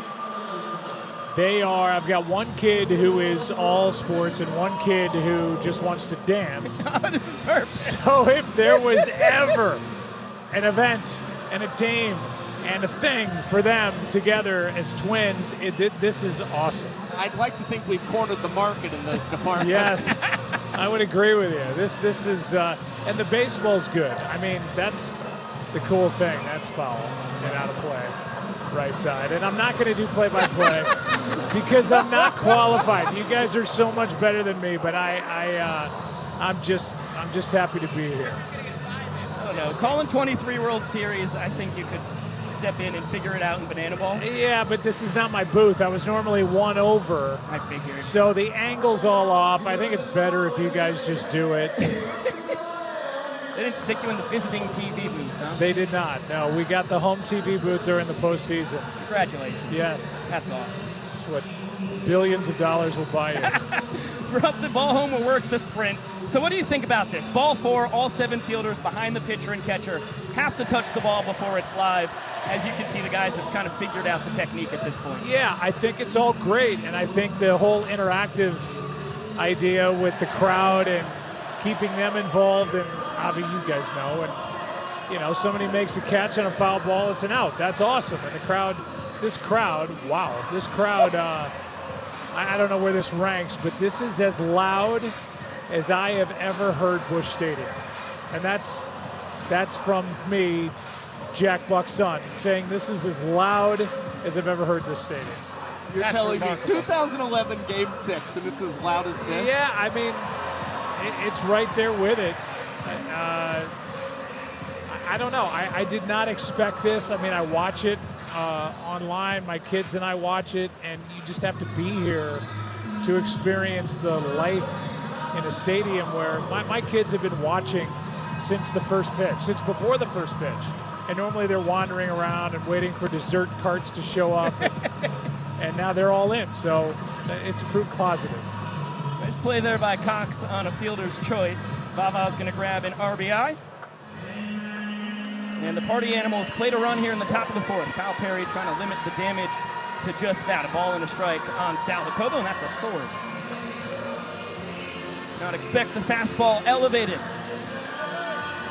And make it a 2-2 count. Mark Smith, the designated runner, leading off first base. Back up the middle, Sal swinging a hot bat. Flares that one into center. Smith will slam the brakes at second. So what do you think about the scoring situation here? You win an inning, you get a point. Yeah. Every run scored in the ninth counts as a point. I think it's great. I think it keeps, obviously, people invested and tuned in into the ninth inning. And for me, it messed me up. I was like, oh, I'm going on with the guys in the fourth inning. Right. And then a moment ago, the inning was over because the Bananas won the inning. So they didn't need to do anymore. So I think it's great. I think the countdown clock is awesome. I just wish they had it when I was doing Yankees Red Sox. And I was sitting at Fenway Park at 12:45 in the morning in a 9-inning game. Reese Hampton giving the fans a chance. They do not catch it.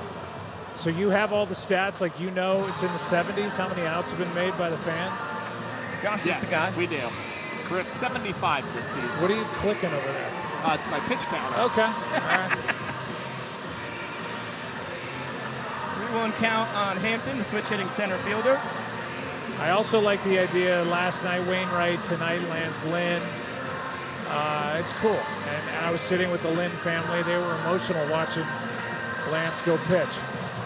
Well, all the way to the backstop. This is going to be a tricky situation, sprint defense-wise for the Nanners. They get it around the infielders, now all three outfielders. Hokobo trying to score from first. Throw from Rack is not in time. And it is a 2-run sprint on a wild, capital W, wild pitch from Kyle Perry. As I watch this, I'm not certain I'm smart enough to call these plays. Come on. I need the station to station. I'm a moron. You guys are like, you're watching this, and I know you're used to it, but the idea, with a ball back to the backstop and the guy just scored from first base, because everybody's got to touch it, I can't wrap my head around that. I mean, it's good for you. And then you get the scoring celebration here from Mark Smith.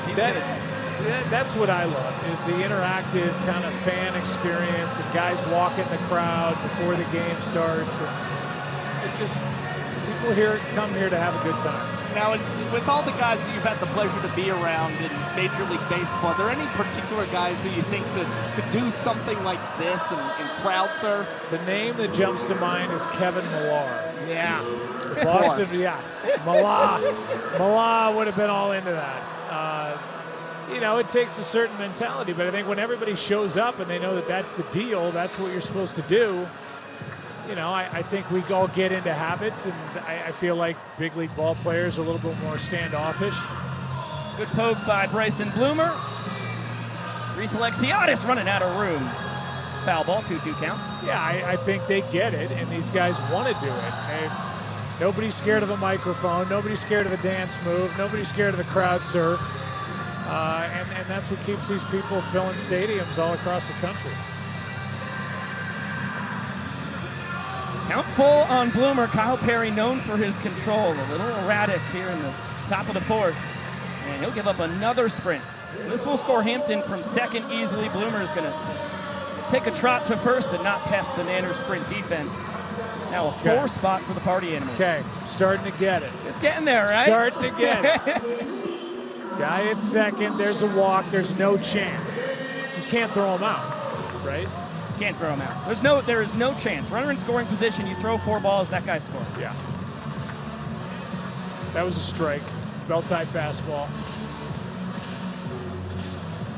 Andy Cosgrove, former Twins minor leaguer, on what's going to be a wild pitch. Bloomer up to second base. I also like the idea that if you bunt, you're kicked out of the game. See ya. See ya. Yeah. Some say you're kicked out of the city. Yeah. I mean, that's the age-old, nobody came to watch Babe Ruth bunt. Nobody wants to see it. There's a lot of open shirts and a lot of cutoff shirts, I'm noticing. Yeah. I see what we're selling. That's right. Everybody wants their own flair, Yeah. Big chopper and under the leg transfer. Cox will grab the trick play. A dancing out call from Vincent Chapman. Yeah, he's good. That Vincent Chapman, he can move. He may be a little guy, but he can move those legs. Do you have to go to break, or you just keep rolling? No commercials when we're on YouTube. Oh my God. Yeah, they'll slap us on ESPN and TNT, CW for time to time. Then we'll work with the commercials. But okay. Everybody just gets to see Hey Baby here. And this is going to be your first in-person Hey Baby. Yeah. We can lead you through the moves if you would like. Yeah, I think I'm going to need help. It's pretty simple. It's a pretty simple dance. Okay. Starts with the clapping. I can do that. You follow Big Yell, you get it, and then here's the waving. Yep. Little windshield wipers. Out. Ah. And then we do a full 360, but you we'll tie can't. ourselves up. Yeah, you can't. You can't do it. You'll be my girl. Clap, clap, clap, clap. And do it again. Hey! Hoo! Ha! Then we'll do a half turn. Then you point to the world. If you'll be my girl. There it is. Joe Buck. Nailed Hey Baby. Amazing. I can't wait for this to be a meme. It's going to be amazing. You're welcome. So tell me about the party animals. What do we have? What's the name of their mascot? It would be Farty with a PH. Farty. Yeah. Stinkiest mascot in all of sports. Okay. But his farts smell like cupcakes, according to the scientist who invented Most him. mascots stink, especially Fredbird. Fredbird dwells in these seats, and that uniform, that costume, is one of the most foul-smelling things. No pun intended. Hey, did they make you put it on? No, but I've been around Fredbird a lot. More than a grown man should be around Fredbird. And it stinks. There's my dad. There's my dad. This is when everybody's like, oh, you hate my team. Why are you rooting against the Red Sox? You're a Cardinal fan. Like, I don't care who wins. And then somebody hits a ball off the wall and it's off my dad's chin. Yeah, it's kind of, it's a tough sell. It's pretty cool. We got to eat dinner at the Jack Buck Cafe a couple nights ago. Over at the MAC? You bet. It was fantastic. Yeah, there's some good pictures in there. I want to talk about a steak sandwich. Yeah? Woo-wee. The pictures were awesome. I took a full lap around. Yeah, it's good. Yeah, that's part of our glorious downtown here in St. Louis, where action comes to die. Yeah. Kyle Jackson with a laser beam single. He's now 3 for 4 on the weekend. Aboard for the 4th time in 5 trips to the dish. Now that's the jersey my kids wanted. KJ. It was KJ. You bet. But they only sell number 1. I know, I'm sorry. We do player jersey sales. It just happens every couple months. There's like a 5-day window. You got to get in while it's hot. Okay. All right. And they're off the market again. Okay. Smart. Alexiadis. It's No funny. catch. I mean, are you ever in a position where you can't tell? Do you have to go off the crowd reaction? Constantly. Yeah. Tons of You times. can't tell if the guy caught it or the gal caught it. Usually it's a pretty dead giveaway. Everybody in a section will hoist Okay. those hands in the air, and you've got a pretty good feeling. Yeah. Bloomer to second for the fielder's choice, so KJ off the bases. Alexiadis will take his spot at first. Kind of feel like the party animals are going to win this inning. Your I like their thoughts? chances. Up 4 runs, 2 outs to go. Yeah. And what do we do when the clock is at 0? Just pull the plug. It's So over. If it happens before the 9th inning, whatever inning we are playing in is the final inning. Okay. Every run scored counts as a point. Hasn't happened this year in 68 games. Okay. We tend to get to the 9th as Bloomer will grab what we call a tip drill trick play. Yeah, you guys you have to coin your own terms. You bet. He's up to 56 on the year. 56 tip drill. No, trick plays in general. Okay. It's gone between the legs, bounce it through. It's call it the amazing. I professor. mean, that's the thing. For somebody my age, 56, having seen the Harlem Globetrotters, and I know that it's totally different, but they still have to make the play. Yes. These guys still have to, tip drill and make a catch, flip and make a catch, go between the legs and throw the guy out at first base. All that.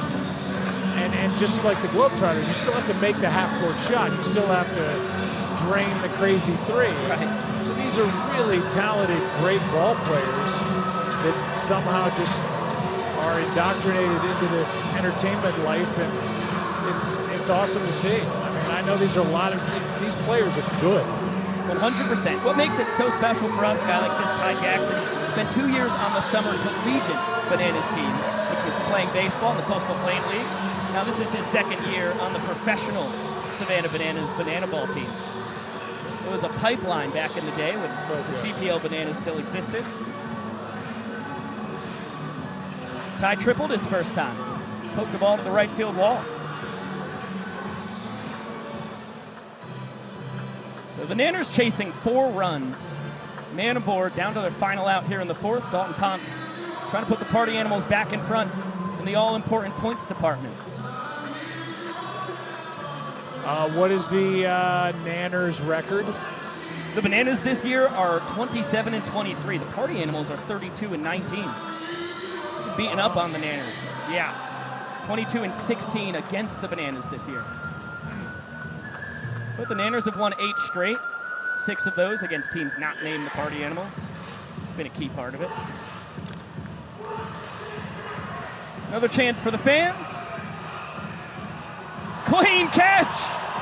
Ty Jackson fouls out to the fans. You're in St. Louis. Come on, you got a better shot of getting it out in the stands than you would in any other city. I'm just going to say that right now. These folks know ball. Talented fans, and that's how the Party Animals jump back out in front. They lead 2-1. Joe Buck, we would have you in the booth all night, but we want to get you back to your family. Awesome. Yes. Thank you so much for joining us. A legend in the broadcasting world, Joe Buck. Your final thoughts on Banana Ball? Love it. I'll be back interviewing Jesse on Good Morning America on Friday. Wanted to see it for myself instead of on YouTube, and it did not disappoint. It blew me away. It's awesome.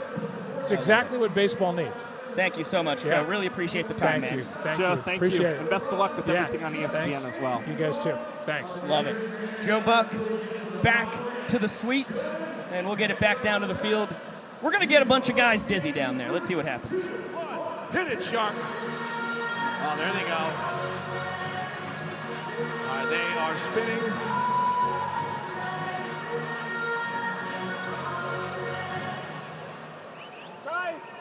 They all go to the same guy. There are 3 other guys out here. Our first elimination, Sam is out of here. Back to the middle, boys.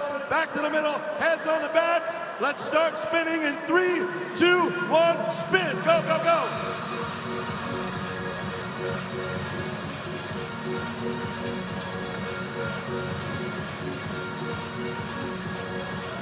Final guy, who's gonna get there? Josh makes it to the end. Give it up for our winner of Musical Hugs, Josh, everybody.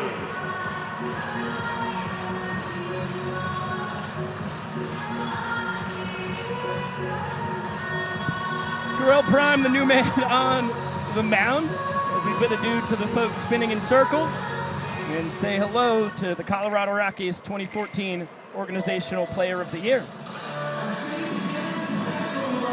First man he faces is Noah Fisher.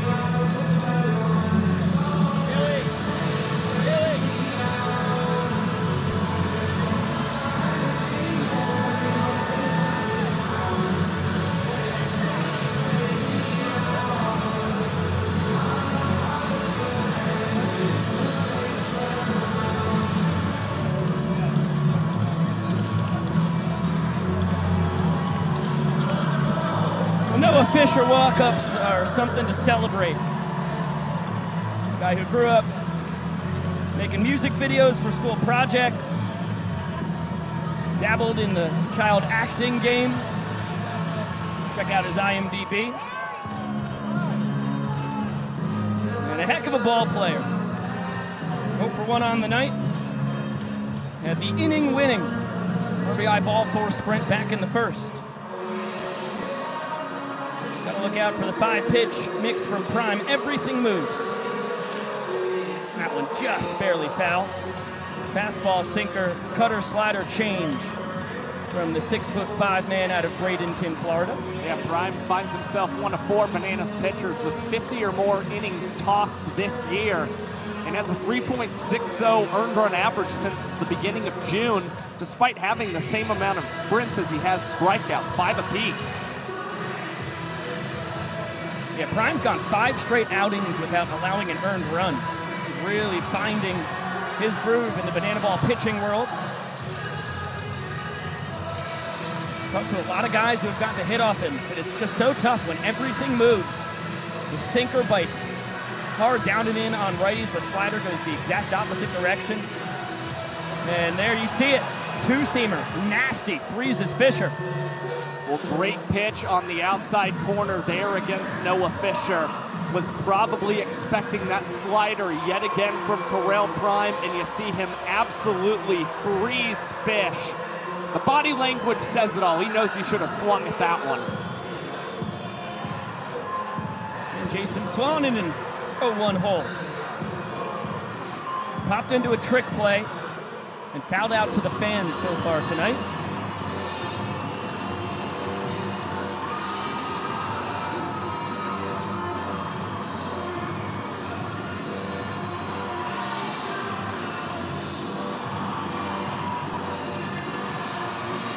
Trick play opportunity here for DR Meadows in the shadow of the arch. He's going to tip it up and bring it in for out number 2. It was the way in which Meadows was drifting towards that banana ball. Never really took a moment to try and pause and set him up in a position to come away with the backflip catch. And so when DR can't get comfortable early enough, that's when you see him pull out the tip drill trick play like we just saw there. Up to 103 trick plays on the tour. Second most to only Ryan Cox. This one flipped the other way, and Tanner Thomas. Nice piece of hitting. There's that one in front of Rack. He is now 1 for 3 on the night, and the Tanner fans are thrilled, as they should be.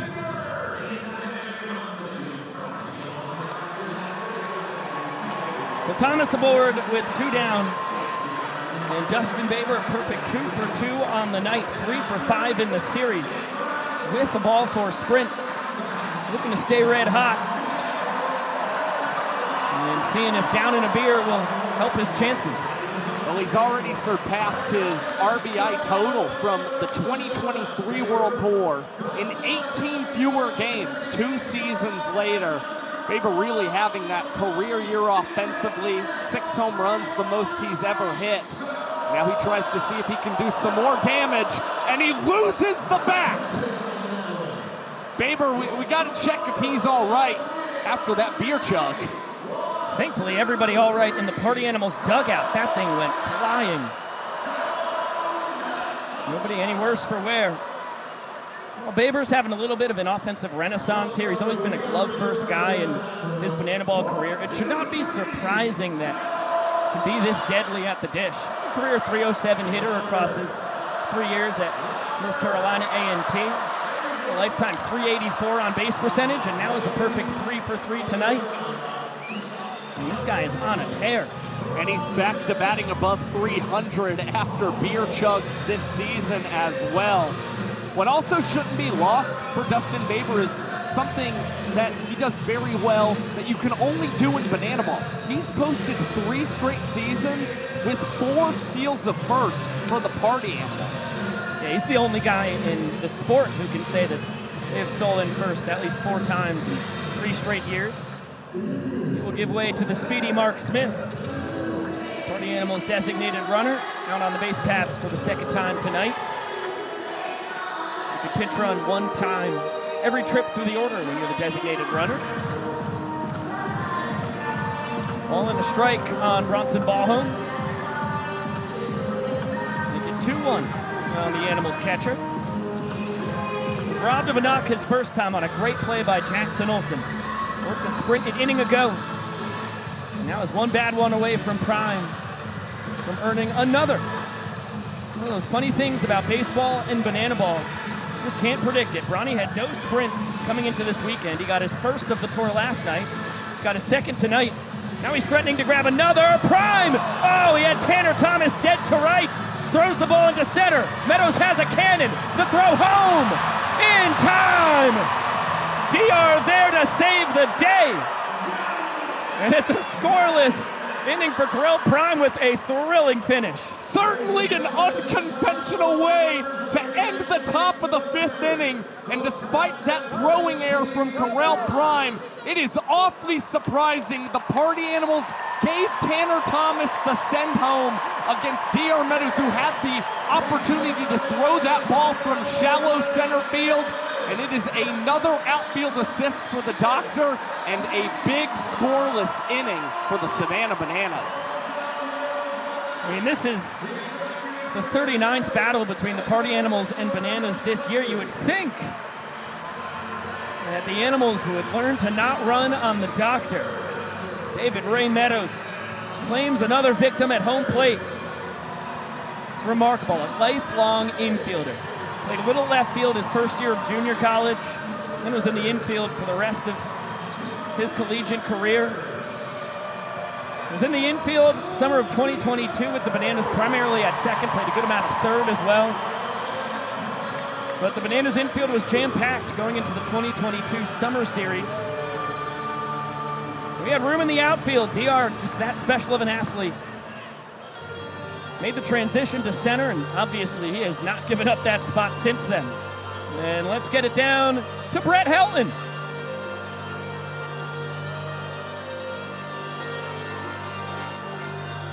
You guys can hear me now, huh?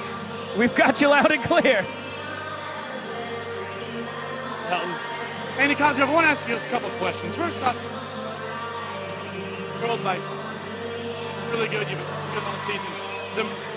Have been that you possibly the front runner for Rookie of the Year. You want to talk about your first experience, how you've been playing? You know, this has been a great season so far. Playing.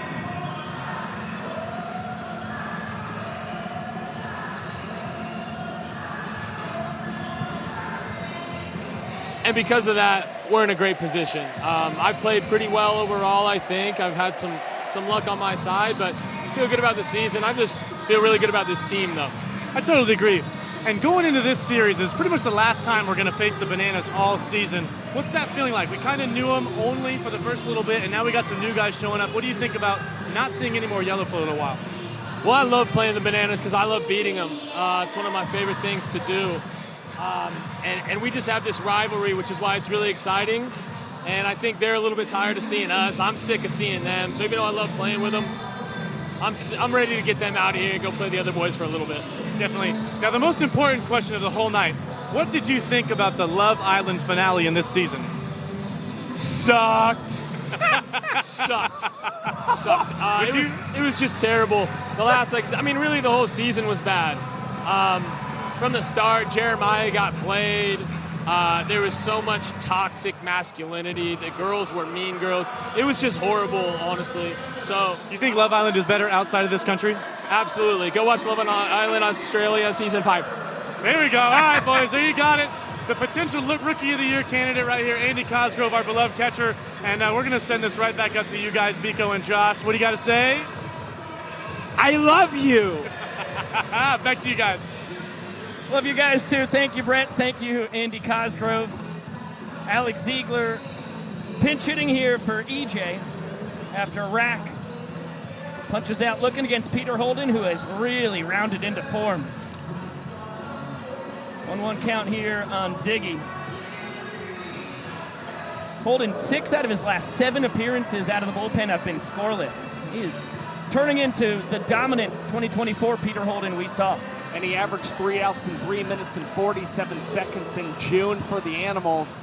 Now get Ziggy to foul this one back. Fans cannot make a play. Holden has only 2 ball 4 sprints across his last 8 1/3 innings pitched, which is huge after he opened up the season with major struggles to stay within the strike zone. Good fight there by Zig. Another chance for the fans. They do not catch it. And another life for Banana Land's Bat Trickster.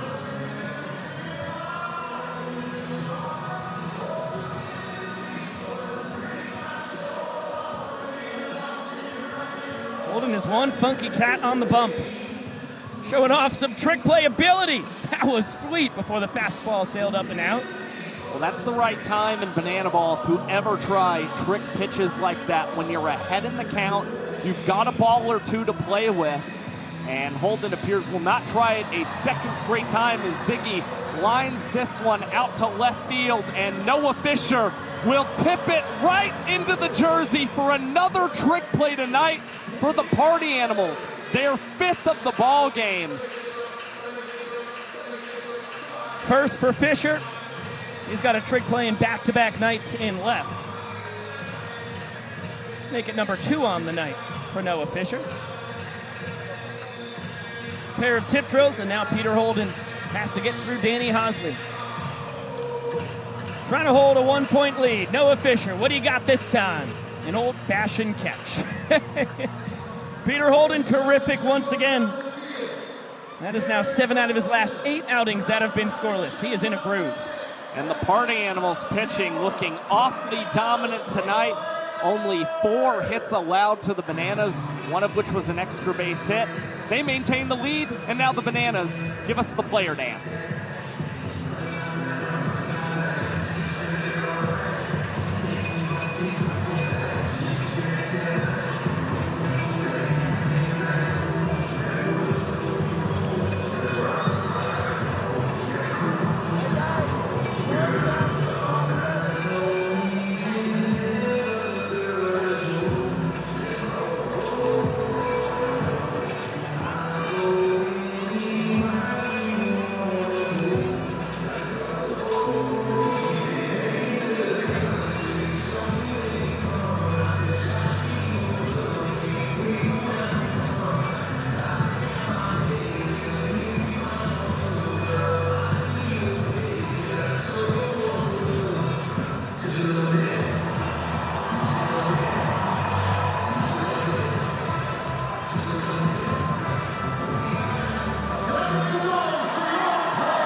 Superb job, as per usual, from Maceo Harrison with Philly Flash and Donnie, his cohorts.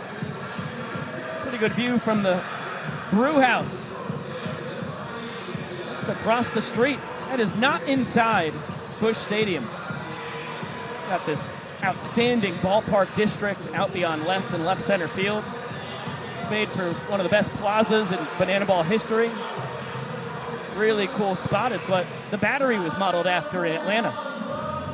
Honestly, I think I'm just going to go up there and watch Love Island Australia there.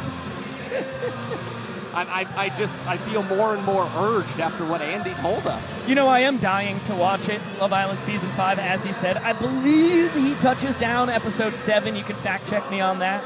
What I do know is he was described as that one American with a mustache during his run on the show. Liner from ball home, leaping grab EJ. That's a barrel from Brownie. He had a 3-2 count on him when the top of the 5th inning ended. Wasted no time swinging it to start the 6th. It was a laser, just a heck of a play to rob him of extra bases.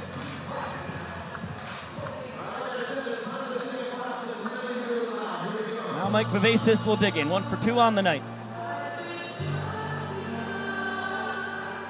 Did come around to score in that 4-run 4th inning.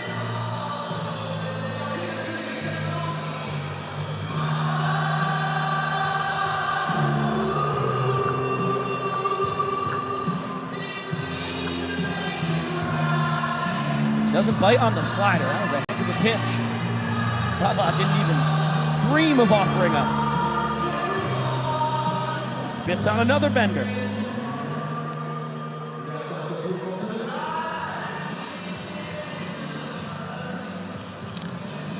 Bouncer past the dive of KJ. Started the night at first base. He's flipped it to the opposite quarter of the diamond. And how about Vivacis? 2 for 3 on the night with a run scored. Yeah, he's going to be pretty happy with the multi-hit game here tonight. And for Vivacis, he's reached base in each of his last 4 starts for the Party Animals. Coming up big in these, spot starts. Yeah, that much more important. Without the best hitter in Banana Ball, Jake Skoll, on paternity leave, and Chase Acuff, one of the best shortstops in the game, both defensively and offensively. With his fractured shin. Sal Cobo starting to swing a hot bat as well. Bottom of this order, if there was any spot that the Bananas pitching staff could circle as far as, hey, we might get a breakdown here, that has not been the case across this weekend. Cobo now 1 for 2 on the night. A tough cookie up there. Giving the fans ample opportunities to take him down. They continue to whiff on their foul ball catching chances. Well, I think the difference for the Bananas pitching when it comes to facing the Party Animals versus other opponents is they just battle so much more at the plate. A lot of good pitches, spoiled foul, and now Jacobo will sky this one out to deep left field. It's Cruz ranging out to the warning track and hauling in the grab for the Bananas. Now 2 down in the inning for Correll Prime. Boy, Sal just missed that. Little too much launch angle. Long run for Rack to haul it in. And Sal 1 for 3 for a second straight night now. Back to the top of the order we go. It's following up a 4 for 6 series against the Texas Tailgaters a couple weekends prior. Last time the Party Animals were in action in Lehigh Valley, Pennsylvania. Slider just misses. 1-1 count now on Hampton.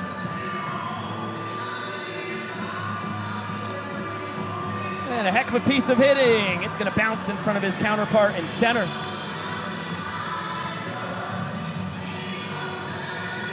Hampton 2 for 3. The ball for a sprint, couple runs driven in. Triple back in the third.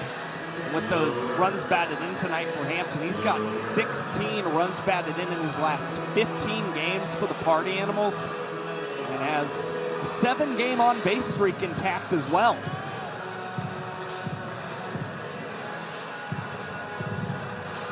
Bryson Bloomer with the whiff on the slider. He's behind 0-2.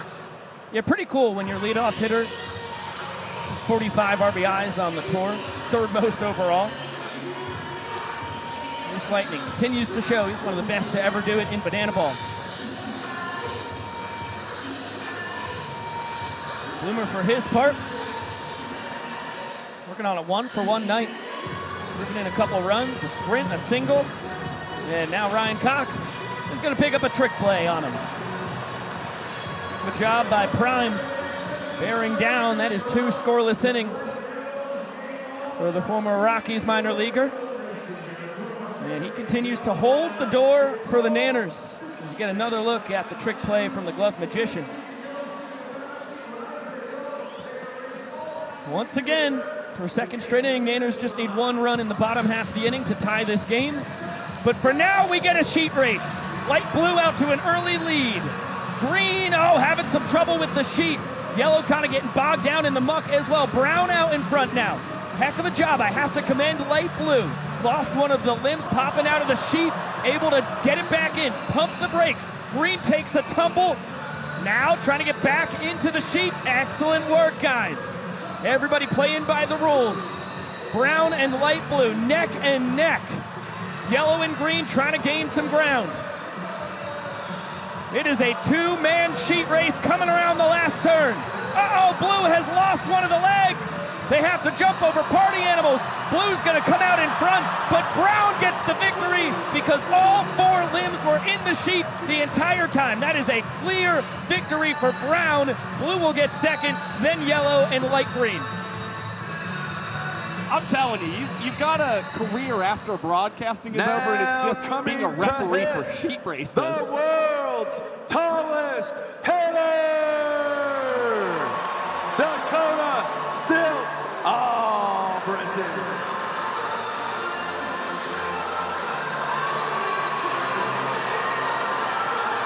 There's not much I care more about in the world than the integrity of a sheet race. And getting to see Dakota Stilts All-Britain play Banana Ball. How blessed are we to get them back-to-back. Stilts was able to get his man out on the mound last night. Up to 10 innings pitched on the tour. and swings through a fastball from Jake Lialios. And the last time Lialios could pitch against the Bananas, he earned the win on the 20th of June. Now he gets the comebacker that rolls through his legs. Baber goes between the legs and feeds it to Sal Jacobo, and Stilts still retired, and Babes with a second trick play in the ball game tonight. Another look. Things got a little hairy with second base there. Boy, if Stilts could have gotten a lucky bounce. Could have found himself a knock. Not the case, though. Babes up to 81 trick plays on the tour. Only trails Acuff, Meadows, and Cox in that department. And here is the man with the second most trick plays on the tour at the dish. Waiting for a 6-2-2 pitch from Lialios and company. 6th inning, second batter, second pitch. So Jake employs Dustin, Sal, and Reese to whip up a dance behind him. And it's a ball and a strike on DR. Third time through the order now for the Nanners. Big looping 12-6 curveball. DR thought about it. It's behind into 1 and 2.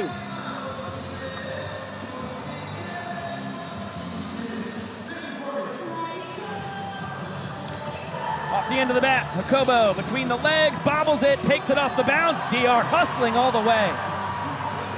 He's going to turn that bobble into a trick play missed. Well, that's what the Bananas love about their leadoff man.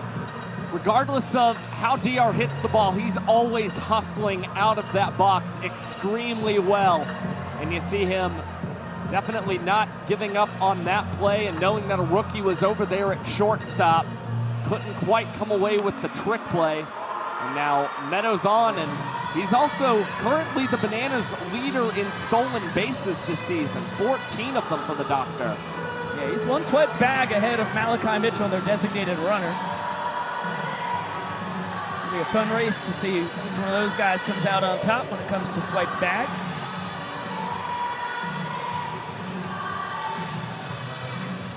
Lialios giving DR some well-deserved attention. There goes the Doctor. Good pitch to throw on. Ball home, never had the handle. So DR now 15 for 17 in his stolen base tries this year.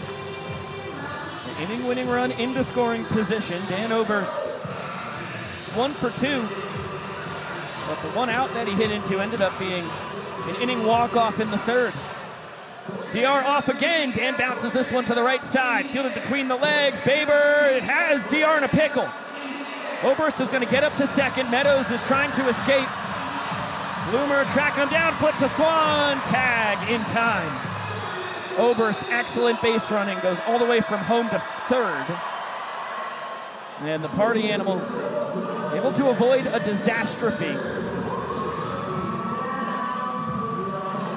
Taking out DR in what's going to be one of the most bizarre trick plays in Dustin Baber's career. Yeah, the out still recorded, and Baber going between the legs to start that out. So collects another trick play for the Animals, and it's a massive second out. But Kyle Jackson, 10 for 20 with runners in scoring position this season. Baber, he doesn't care. He records all 3 trick plays in the inning for the Party Animals, and they still hold a 2-1 lead against the Nanners through 6. Another look at the bounce pass to Swan. Baber having himself a heck of a night, 3 for 3 at the dish. Trick plays are adding up. He is our leader for showman of the night with 6 innings in the books. And if the Party Animals can hold on, Gage Voorhees try to make sure that there's no more pressure on his offense. Put up a big goose egg against 3, 4, and 5 in the order for the Animals here in the 7th. Well, Voorhees just continues to get stronger as the tour is continued. He's moved into second place for the quickest pitcher on the Bananas this season. An average minute sprinting mark of 4 minutes and 1 second. And Voorhees on the first pitch has this one lined out to Robert Anthony Cruz, and he can't quite come up with the snag, found himself out of position. And Cosgrove has a knock. Andy Cosgrove 2 for 4 now. Yeah, sinking liner, awkward play from Rack, not able to haul it in. Well, Fisher behind 0-1. Voorhees with a 3.73 ERA since the start of June. That is fantastic in Banana Ball.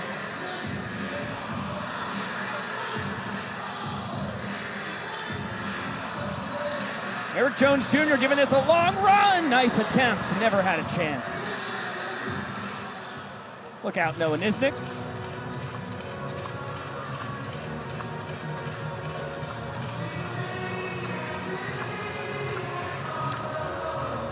Lofted ball to right. Danny Hosley jogging over. There's the first out. So Hosley has gone from third to right field. As we talked about last inning, KJ has gone to third. EJ has gone from behind the plate to first base, and Bill Leroy from off the bench is now catching. And Bill has replaced Reese Alexiadis in the batting order, so now Bill occupies that cleanup spot. And the rest of the Nanners defense remains the same. 3-1 count on Jason Swan, 0 for 3 on the night. Fly out, pop out, and a foul out to a fan. Now a bouncer to Olsen, there's one. Cox behind the back, transfer, there's 2. Trick play, double play. And Voorhees continues to dice him up. He faces the minimum.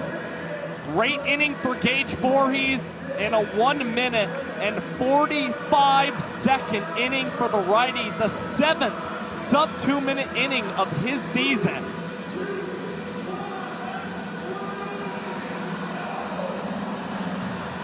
Coming up in early February 2026, we will be embarking on Banana Land at Sea Round 2 Electric Boogaloo. It's going to be a blast. February 9th, we will depart from Tampa. We're heading to Cozumel, Mexico. That's going to be a thrill.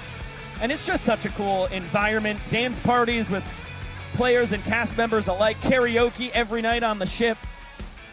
Trick play competitions, as well as training sessions. Music videos to be filmed. I mean, it is an all-out affair. And all 6 teams in the inaugural Banana Ball Championship League will be aboard. This will be the big celebration of what will be the biggest year of Banana Ball yet, which has been the case ever since the sport's invention. First game played in front of fans in 2020. Ryan Rodriguez, the new man on the mound for the Party Animals. The year totals do not look good, but this is another guy who has been finding his groove on the bump as of late. Yeah, it's his 23rd time climbing the hill, and despite some struggles in his sophomore campaign, the Sexy Mexi hasn't allowed an earned run since May 30th, which came against the Texas Tailgaters. He's still super entertaining to watch pitch on the mound. We've seen some magic tricks from Ryan Rodriguez. This guy's been breathing fire out there. And now he's going to start his night against Bill Leroy, who will take his first cuts coming off the bench tonight. Leroy, Cox, and Ty Jackson due to swing in here in the last of the 7th.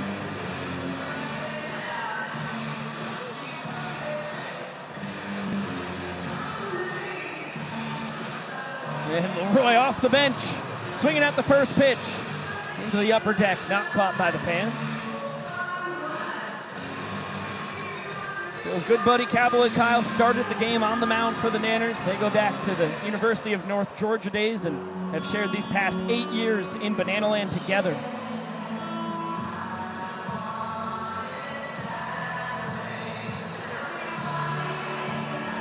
Kyle will not be on the hook for the loss. Currently the decision in Kyle Perry's hands. Bill trying to save KP. Can't catch up to the gas from Ryrod.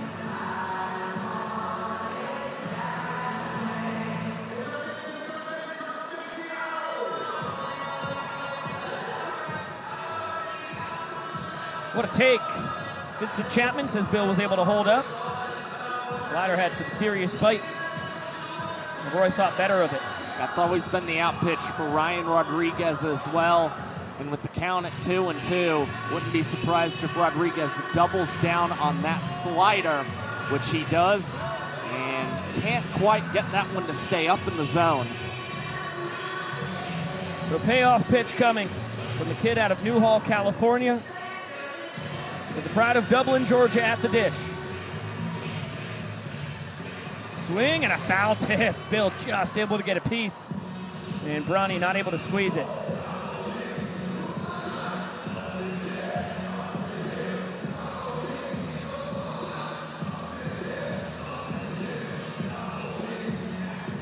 Another payoff. Hot shot past the dive of Jacobo. And Leroy off the bench with a big single to get things going here in the bottom of the 7th.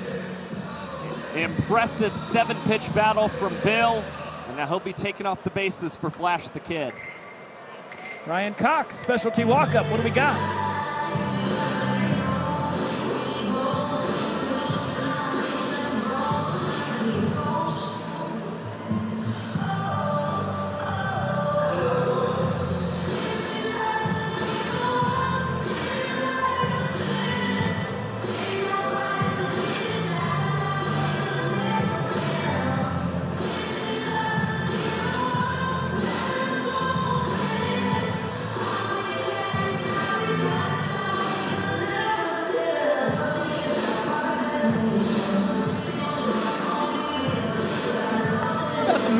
Coxie. Hey, that tricks as well. Little ziggy action there. Bounce behind the back. Now he's ready to take on Ryan Rodriguez. Flash fake to steal. Fastball gets to the bottom of the zone. Oh my goodness, the boogieing does not stop. We got a 6-2-2 from the Party Animals. Now we get a 7-2-2.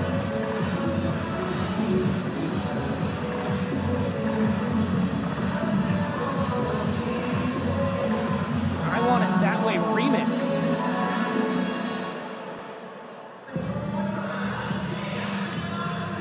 We're gonna get an eBay dance. Another Weird Al song. I bought it on eBay. It was like legitimately. That's going to be our 7-2-2. Chance for the fans. They do not catch it. Ball and 2 strikes on Cox. That day will come, people. Just you wait. We will make the most of that glorious dance to Weird Al. That was like legitimately my favorite song in the world at one point in time. Watched the YouTube video religiously. Yep, that was when you were in college. Chopper over the head of Rodriguez. Jacobo trying to tag Flash. He did get the tag on. Cox able to beat the wrap over at first. Second base umpire Paul Allman emphatic that Mitchell was tagged out. We've got a fan challenge. Now we need clear evidence that the tag did not get a piece of Malachi Mitchell. Let's see. All right, looks exactly the opposite. I think you can see the glove move. From the first look, I mean, this certainly wouldn't overturn the call, but I think I'm seeing the glove actually touch that jersey. This is a heck of an angle. Another look. Yeah, I think that I'm not seeing any daylight between the glove and jersey. Another angle. That's impossible. That's not going to show us anything. Unfortunately, we've got 30 seconds still on the clock. We're going to see all the angles again in order. This angle makes me really feel like the glove from Jacobo did get a piece of Flash. If anything was going to overturn the play, it would be this angle, but I just don't think it's clear, obvious evidence that we can overturn the call on the field. But this is the angle if anything was going to do it, not this one. But tough to tell. Flash too fast, the blur of the jersey.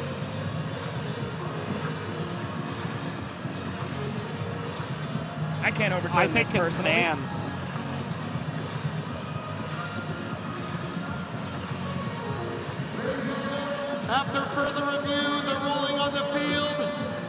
And the toughest part about making that call is just because you know that the tag was applied on jersey, you can't see it any firmer than where it might have come on the fabric of that jersey.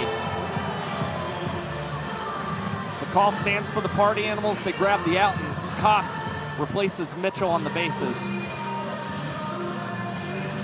Ryan Cox trying to swipe second, throw from Bronny on the mark.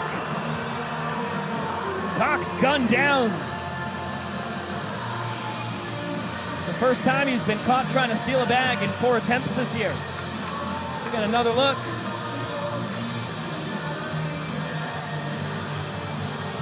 Well, it's funny, that's one where Ryan Cox didn't think he was touched. Paul Ullman makes the exact same call he just made on Malachi Mitchell. It's tough to tell on the replays we got. Well, we just saw the fans use their challenge. The Bananas could use theirs in that situation. It appears they opt not to, and now Jackson behind in the count 1-2, swinging through that heater from Ryrod. Fascinating bottom of the 7th so far. Rodriguez a strike away from putting a close to it. And that's a big stop. Bronson ball home, preventing Ty Jackson from attempting his first steal of first on the tour. And shout out Jake Skoll. Shark playing Scully's walk-up song. His teammates all breaking out the dance. Big bender, what a take. Count runs full. Just like Fluke said on the mic with us back in the 2nd inning, Ty Jackson does not go fishing. Holds true there. Now a payoff. Back up the middle, charging in. Reese Hampton has to take it on a hop. A zinger from Ty Jackson. He's 2 for 3 on the night. The only out he's made was a foul out to the fans. And that's a smart play by Reese Hampton, deciding to hold himself up, not lay out for that ball. Jackson already with a triple in tonight's contest. If Reese lays out, can't make the catch, and that ball's behind him, Jackson's probably on third base yet again for the Bananas.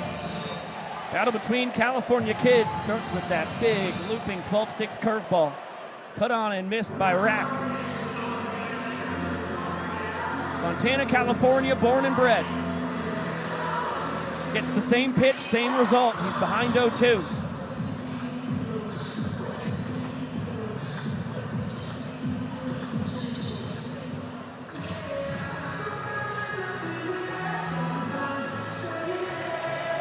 Ty dancing off first. He stays put. Rack, does he hold up? Yes. Says third base umpire Justin Fuller.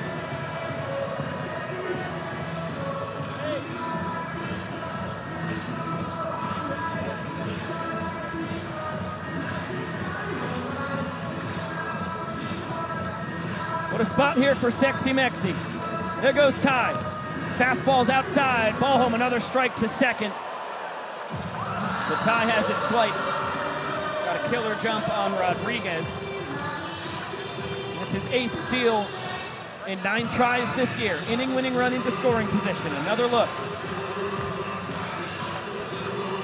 Just able to keep that left foot on the bag. The plot thickens, 2-2 to Cruz. Smoked, but foul. And not caught by the fans.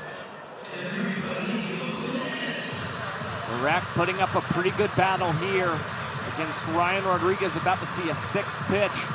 Cruz 353 with runners in scoring position and spoils another pitch. Flash the kid, all-out effort to field that banana ball in foul territory. And Rex got to get a new bat, too. That's a trick play. That was full extension. Caught it with the glove. For a guy who never gets to play in the field as the Bananas' designated runner, he's got some defensive chops. A new bat for Robert Anthony Cruz, and another 2-2 pitch from Ryrod. Grounder to the right side, backhanded by a sliding Swan. Rodriguez to first. He bends but does not break. Puts up a huge goose egg. And this Party Animals bullpen continues to be tremendous. No earned runs across 5 innings of relief.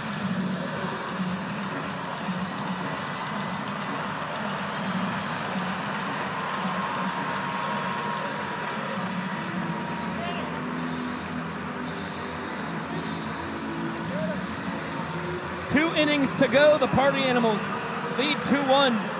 And the new man on the mound, Andy Archer, in the shadow of the big arch, joins us on the mic. What's up, guys? What's going on? Can you guys hear me? Andy, we've got you loud You sound and clear. awesome, Andy. I don't know what camera you guys are looking at, but it's good to hear you. How special is it to get to pitch in the middle of this raucous crowd? Bro, this crowd is amazing. I've been telling people all day that this has been one of my favorite stops on tour. Oh, KJ, hey, love you. Sorry about that. Yeah, man, this crowd has been incredible all weekend long. Dude, that ovation for Wayno last night was absolutely incredible, and I don't want to spoil too much, but these guys might have one more chance to do it for another special guest, so we'll see. Hum, babe. Hum, babe. Now, Andy, the folks on the broadcast just got to see very strong numbers from you in MLB stadiums this year. The earned run average below 3. What do you attribute to your success pitching in these big league parks? Yeah, man, thank you for the kind words. I think any good pitching streak, one sec. You gotta, I needed that one. You gotta give credit to a lot of different places, none of them being myself. First of all, the defense has been amazing. And second of all, one moment. Second of all, I gotta give a lot of credit to one of the guys up there in the booth, Josh. You know, I want everyone there listening right now to know that Josh has been a huge help for me this year. Just thinking about pitching and attacking these different lineups, and Josh, you've been a huge help, man, so I give you a ton of credit. Well, thank you, Andy. I appreciate that. How is he touching that? Wow, that was a Rafael Nadal grunt. I love it. Watch this, Peter.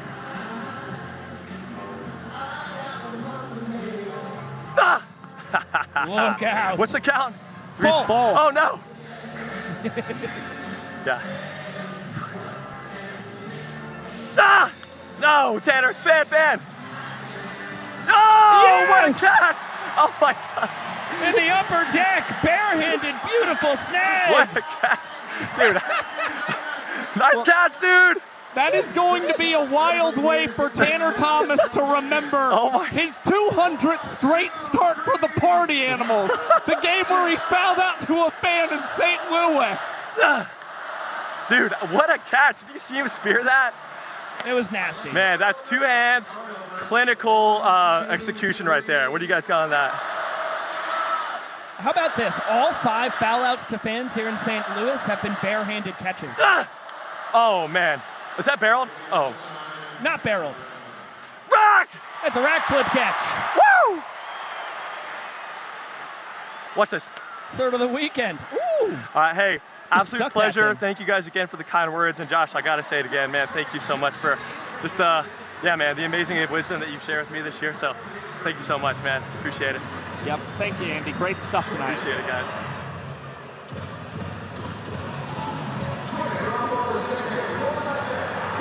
Good move, Andy.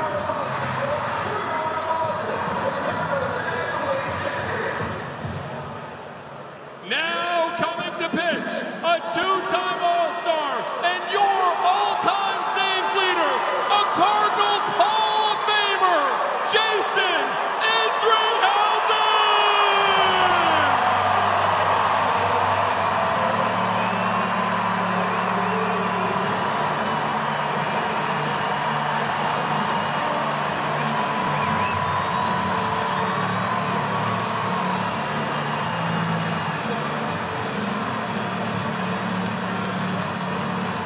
Appreciate you, Andy.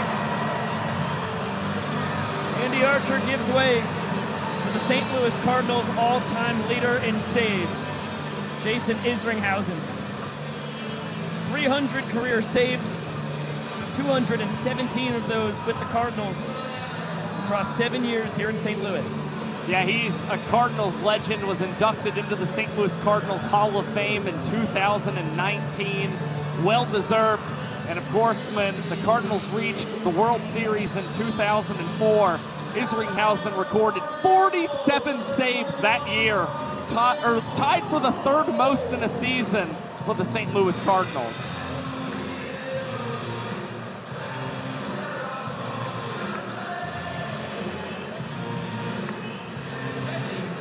Watson Ballhome has the honor of swinging it against Jason Isringhausen. One pitch, liner, right to Jackson Olsen. And Isringhausen does his job. He was on the mound for 2 seconds, and he induced the line out to Jackson Olsen. That's work as quick as you'll ever see in banana ball. Amazing.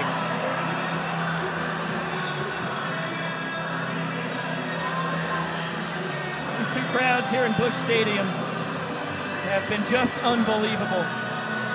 And treated to some legends. Adam Wainwright last night, Lance Lynn, and Jason Isringhausen tonight. And all three guys get their men. Impressive stuff. That is a full inning of work for the St. Louis Cardinals legends with no runs allowed. Nate Tellier, the former Boston Red Sox minor leaguer. New man out of the Party Animals bullpen. Gets the baton passed to him, trying to hold this 1-point lead. Yeah, Tellier 1-0 on the year with a 1.25 ERA plus, indicating he's been 25% better than the tour average arm. His 10.3 strikeout percentage is a little bit lower than what we expected from him in his rookie season, but he's continued to pitch stronger as the season's progressed. And you see it right here. Tellier has earned the opportunity to pitch later in games where the innings mean more and more. His fastball is one of the toughest pitches to hit in banana ball. Leader over to Bryson Bloomer. He'll grab the trick play. And 2 pitches, 1 out for Telly. And the Bananas and Party Animals matching each other nearly trick play for trick play tonight. Nanners currently have a slight edge, 9, and the Party Animals just collected their 8th from number 8.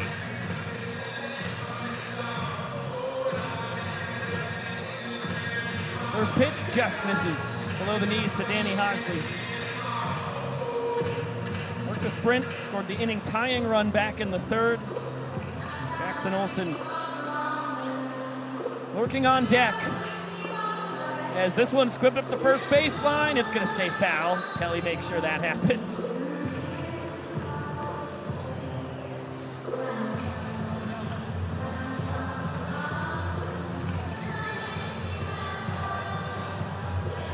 It's been 2 excellent games here in St. Louis. A 4-2 win for the Nanners last night.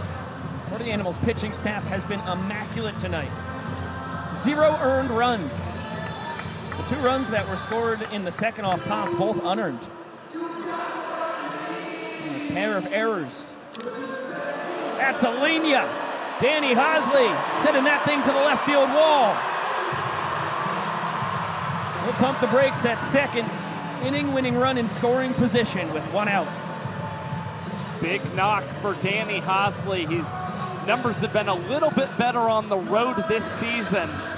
And for Danny Do-It-All, his 2nd hit that has come in a Major League park this season. Now it sets the table for Jackson Olsen to collect a walk-off in back-to-back nights for the Nanners and tie this game up going into the final inning.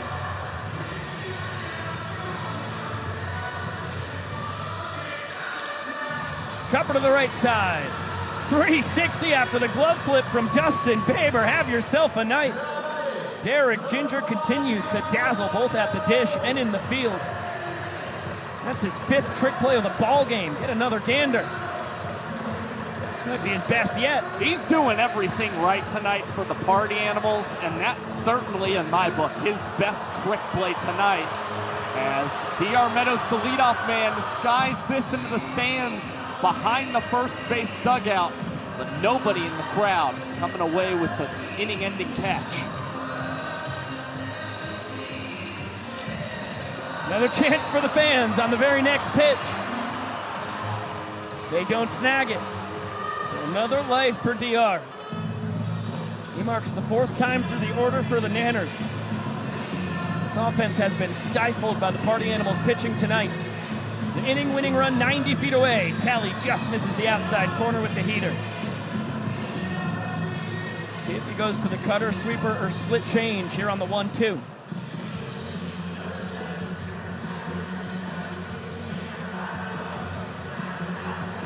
looked like the cutter.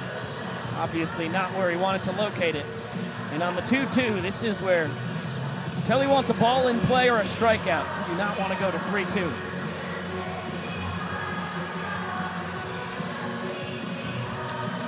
Flipped down the right field line.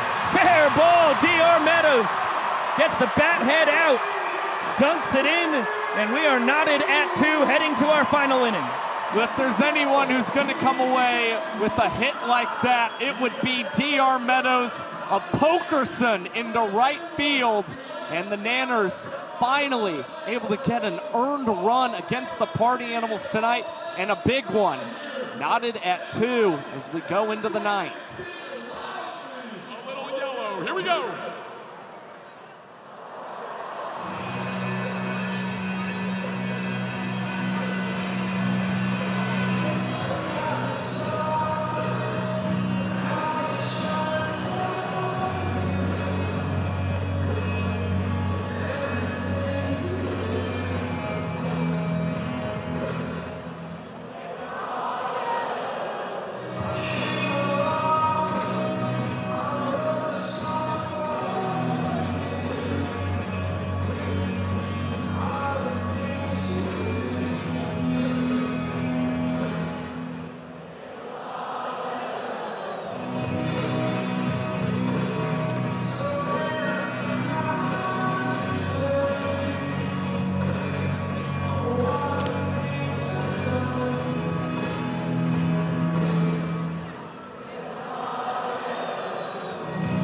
Keep it going.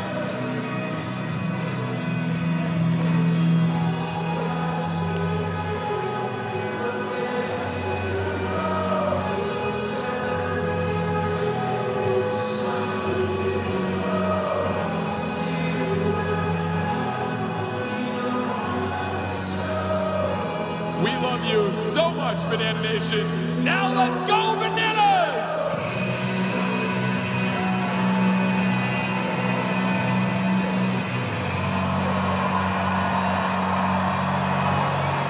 Heck of a scene here in St. Louis.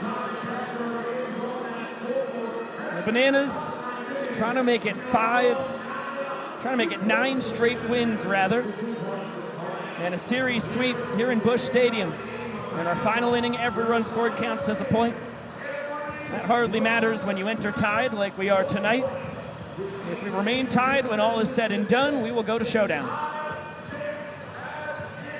And the Party Animals come up with a 9 and 10 leading off for them, so we're probably going to go to the golden batter very quickly against the Bananas. Man in the 9th tonight, Austin Krasminski, who has 3 wins, 4 losses this season, and has the highest ball force sprint rate on the Savannah Bananas this year. 11% of the total batters he's faced have drawn sprints, but Krem has a 19% strikeout rate, and each of his last 2 innings have been tossed in less than 3 minutes. So he's been building some confidence lately for this Nanner squad. Former Angels and Cubs minor leaguer. Pours strike 1 into Mike Vivacis. 1 for 3 on the night. Check that, 2 for 3. And Baba, oh, that took a pretty serious bounce off the brick backstop here in Busch Stadium. Good move, not taking off for first.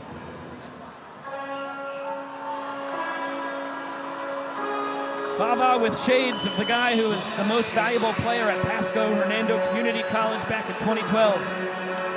Spent a couple years at Eckerd.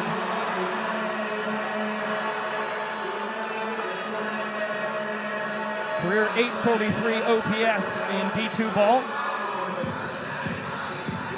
And he looks locked in at the dish. Look out!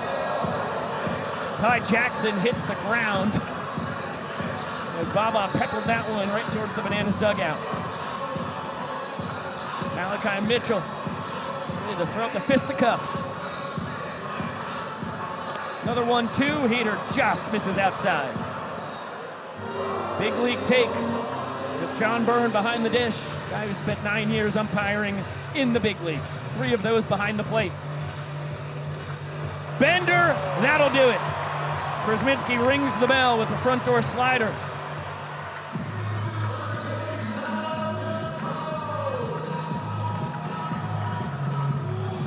nasty pitch after the fastball, just a pinch outside. And a great frame from Bill Leroy on the inside corner as well. That's certainly where Bill's been at his strongest when it comes to framing this season. Those pitches that come just inside on the plate. Now Sal Jacobo swings away, and Ryan Cox collects yet another trick play in the ball game for the Nanners. Now up to 141 this season. And honestly, very surprising that no golden batter was utilized there for Jacobo. Yeah, Guy coming into the plate appearance was 2 for 6 on the weekend, 4 for 6 against the Tailgaters the last time the Party Animals were in action, swinging a good bat. Gets the trust from Vava in a huge spot. Turns out to be Ryan Cox grabbing his 6th trick play of the ball game. One away from tying the individual record for a game. And if he's able to do that, he would also simultaneously reach 500 career trick plays. 2 balls and a strike on Reese Hampton. He's having himself a night. 2 for 3, a triple, couple runs driven in, couple runs scored. This looks like a trick play opportunity. D.R. Meadows with the call. He's gonna just grab it the old-fashioned way. 1-2-3 inning for Krem, who looked dynamite on the bump. And it's under 3 minutes yet again for Krasminski as well. 2:58 for the right-hander. And now the Nanners will try and see if they can end this game before possibly showdown tiebreakers. This is the last game we are guaranteed this year between the Party Animals and the Bananas. So how poetic would it be if we got to take it to showdowns? It only feels right. And it's going to be up to Drew Gillespie, one of the best pitchers on this tour, the defending Banana Ball Pitcher of the Year, to send this thing to showdowns. Yeah, and Drew Gillespie has just been phenomenal lately for the Party Animals. He's already set a new career high in saves. He's got 17 and 20 opportunities for the Animals, and he's also their leader in minutes per inning this season among guys with a minimum of 15 innings pitched for the Animals. And he's only allowed sprints to 2 of the last 75 batters that he's faced in this 2025 campaign, with opponents batting .260 against him. Drake Toll has been known to say it best. Drew Gillespie is inevitable. Of course, not a save opportunity, but he's nailed down all 10 of his last save opportunities, 16 out of his last 17 save chances. Tonight he is tasked with putting up a 0 to send this game to showdowns, which would give the Party Animals a chance to split this series with some bonus Banana Ball. Big boppers due to swing it here for the Nanners. 2, 3, and 4. Dan Oberst, Kyle Jackson, and Bill Leroy.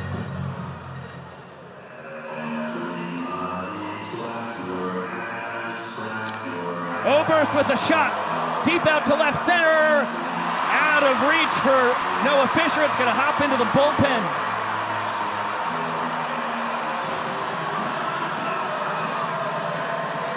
A ground rule double for Danny O, 1 pitch into the last of the 9th. And the game-winning run in scoring position for Kyle Jackson. And that is now Oberst's 8th double in a Major League park this season. Just continues to bash the ball. A 25th extra base hit for Oberst. And now it is Kyle Jackson who finds himself 5 for 13 against Drew Gillespie this season. Their battles are must-watch television. KJ takes the backdoor bender for strike 1. Gillespie's got that famous 5-pitch mix. 4-seam, cutter, changeup, the curve you just saw, and a slider.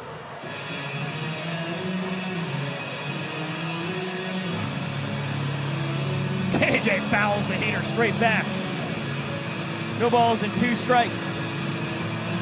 Kyle Jackson having himself a heck of a series.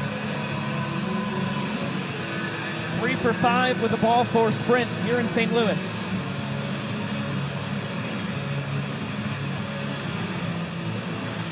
He had a walk-off single last night.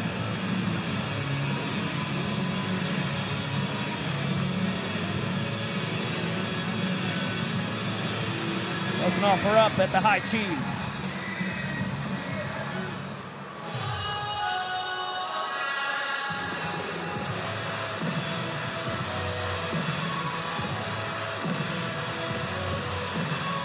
Tour leader in on-base percentage at the dish. The game-winning run in scoring position. KJ right back up the middle. Jacobo had him played perfectly. Throw over to first in time. And the shift saves the game for the Party Animals. Boy, Sal couldn't have played that one any better for the Party Animals. Shifted so deep, Oberst able to get to third base. But still, any out will do for the Animals.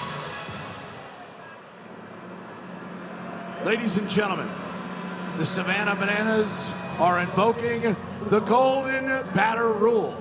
Hitting in the place of Bill Leroy is the Savannah Bananas Golden Batter, KJ Jackson!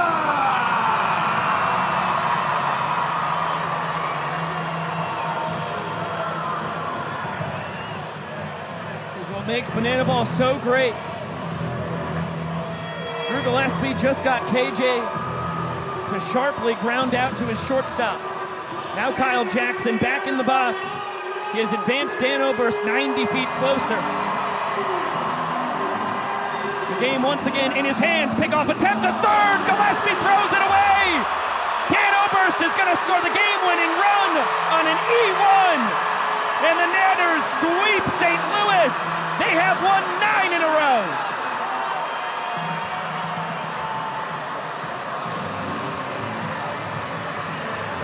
The crowd in St. Louis going absolutely bonkers for the ending of this game. It's another come-from-behind victory for the Savannah Bananas tonight, courtesy of Dan Oberst, able to score on a costly E1 from Drew Gillespie. And in the final series between the Nanners and the Party Animals, the boys in yellow able to come out on top.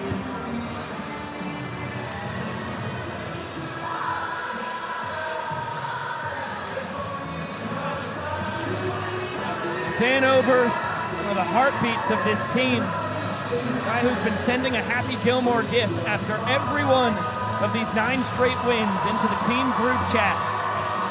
Scores the game-winning run. Will fire the gift off again tonight.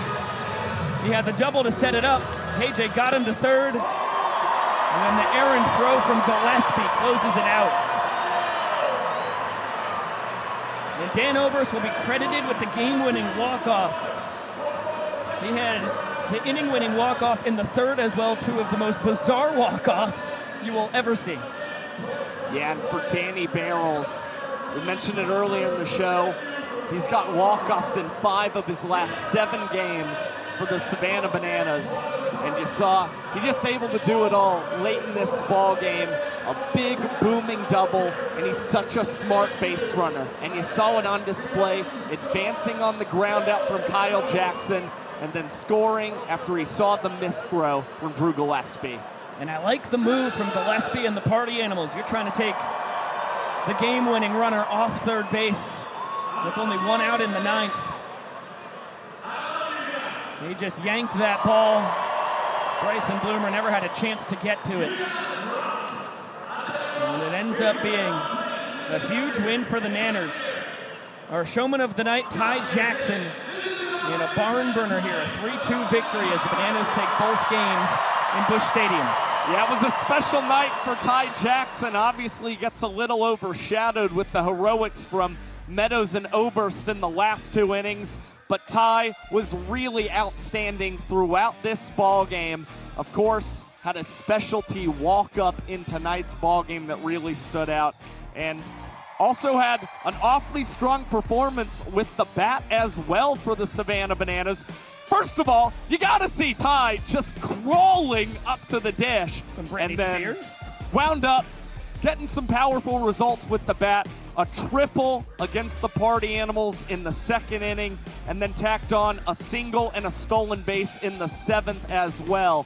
Despite not being able to play defensively, you saw Jackson do enough from an offensive and entertainment standpoint that made him tonight's showman for the Nanners. And the only out he made tonight was a foul out to the fans. That's a veteran move right there. Ty Jackson, welcome into the broadcast. Congratulations on the Showman of the Night award. How did you guys do it? A sweep of the party animals here in St. Louis. You know, man, thank you for choosing me as Showman of the Night first off. But this dude right here, he is so undeniable, man. Dan Oberst, hey, he is my Showman of the Night, man. He's our fearless leader, man. Day in and day out, he's in the cage swinging. He ain't fielding, but hey, he's hitting. So guess what? This is my Showman of the Night. He's a dog, man. All blessings to him, man. He's a dog, man. I love you, Ty. Well, Ty, I would be remiss if we didn't still focus on you just a little bit, because since the start of June, in 10 games for you, you've got an OBP that is nearly at 600, and this is despite 3 foul-outs to fans. You're seeing the ball super well right now. What's been the big adjustment for you lately? Man, first off, I just got to thank Fox, man, being in the cage with him. Dan's always in the cage. Prime, Hosley, working with them and them being older, telling me to just relax and just go out there and do it, you know? My thing is to get on base, and I try to get on base, and it's been working. He's done it since he showed up in 2021, and he'll never stop. Thank you, Dan. And now I'd love to shift the focus to your DH. The guy goes 2 for 4. He has 2 of the 3 walk-offs, including the game winner on third base. Ty, can you ask Dan Oberst what's been the key to this 9-game winning streak for us? What's been the key to this 9-game winning streak? 9-game winning streak, you know, sometimes things go south. They weren't going so good. We rallied together, came up with a couple things. Everything's clicking. New vibe, new energy. It takes all of us. We're doing it. Now, Ty, you and the Bananas are 11-1 against the Tailgaters, the Visitors, and the Firefighters this season. The rest of the way, it's going to be matchups against the Firefighters and the Texas Tailgaters. How do you continue the success that you guys have had so far the rest of the way? I mean, I think it just comes every day, bringing the energy, bringing the passion, and, you know, letting them know who the Bananas are, you know? You know? Oh, I know, Ty. Hey, thank you so much for joining us. Thank you for bringing Dan along for the ride as well. Congratulations on the Showman of the Night and the sweep. Thank you, guys. Love you guys. See you soon. Love y'all. Congrats, guys. Love you guys, too. Big congrats to those guys down there. It has been a very impressive brand of banana ball that Ty Jackson, Dan Oberst, and the Savannah Bananas have been playing each and every time out across this 9-game winning streak. Started with a victory against the Party Animals in historic Grayson Stadium back on June 21st, as we welcome you back inside the booth with Josh Gillespie, Biko Scala. Then 4 wins against the Firefighters, 2 wins against the Visitors, and now a sweep of the Party Animals, the best team in banana ball, to pull within 3.5 games of the team leading this sport. This Banana squad has to feel awful good. And again, they're playing against these other opponents much better than the Party Animals lately, so they've got a lot of momentum for the rest of this season. And for the Savannah Bananas, they had a come from behind win last night, albeit it happened much earlier in the game compared to tonight. But it's really beautiful because you talk about how strong the resumes are of so many of the players in banana ball across all 4 teams, a lot of former minor leaguers across this group, but it's a bunch of collegiate Bananas tonight that were able to propel the Bananas to the victory. Of course, Ty Jackson, our showman, D.R. Meadows, the walk-off in the 8th inning, and then Dan Oberst with that big double in the 9th as well. It's pretty beautiful to see. You do love to see it for all of us who have been here since the CPL days. Those guys still making such a big impact down on the field. That is special stuff right now. So we will be, of course, off for a few days here, and then coming up Thursday and Friday, it'll be Firefighters headliner games in Norfolk, Virginia against the Party Animals. Those will be really fun to watch. And then on Saturday, we will pick things up in Philadelphia, and it'll be Game 3 between the Firefighters and Party Animals. This tour is about to click into a whole nother gear. Yeah, it's going to be really exciting. The Bananas get another battle against the Texas Tailgaters, who have handed the Bananas their only loss as of late. So the Tailgaters have obviously been very potent offensively. They were silenced a little bit more against the Bananas in the 2-game series in Cincinnati, but it'll be fun to see what they bring in Philadelphia, and of course fun to see the Firefighters and Party Animals battle on the Firefighters headline tour. Yep, and as we've talked about a lot this weekend, because I think it bared repeating, This was the last time that we'll see the Bananas and Party Animals play until potentially in the Tour Championship come October. So the Nanners end a tour against the Party Animals, that is, in which the Party Animals have dominated the vast majority of it on a mini 3-game winning streak against the boys in black and pink. It's got to be a big confidence booster for the Nanners. I mean, they might have lost the season series, but to be able to sweep here in St. Louis, that last series before you possibly go into a playoff series against them, it kind of doesn't make the blow quite as crushing. So again, the Bananas, a lot of momentum. And I think as far as the Party Animals are concerned, if they happen to be matched up against the Bananas come the Tour Championship, you've got to have a little better managerial decision-making. Not batting for Sal Jacobo in the 9th inning and using the golden batter proves to be a little costly. And honestly, I'd rather just see Drew Gillespie try and pitch to Kyle Jackson and collect the punch-out, which is something that he's been very good with throughout his Banana Ball career, racking up those Ks.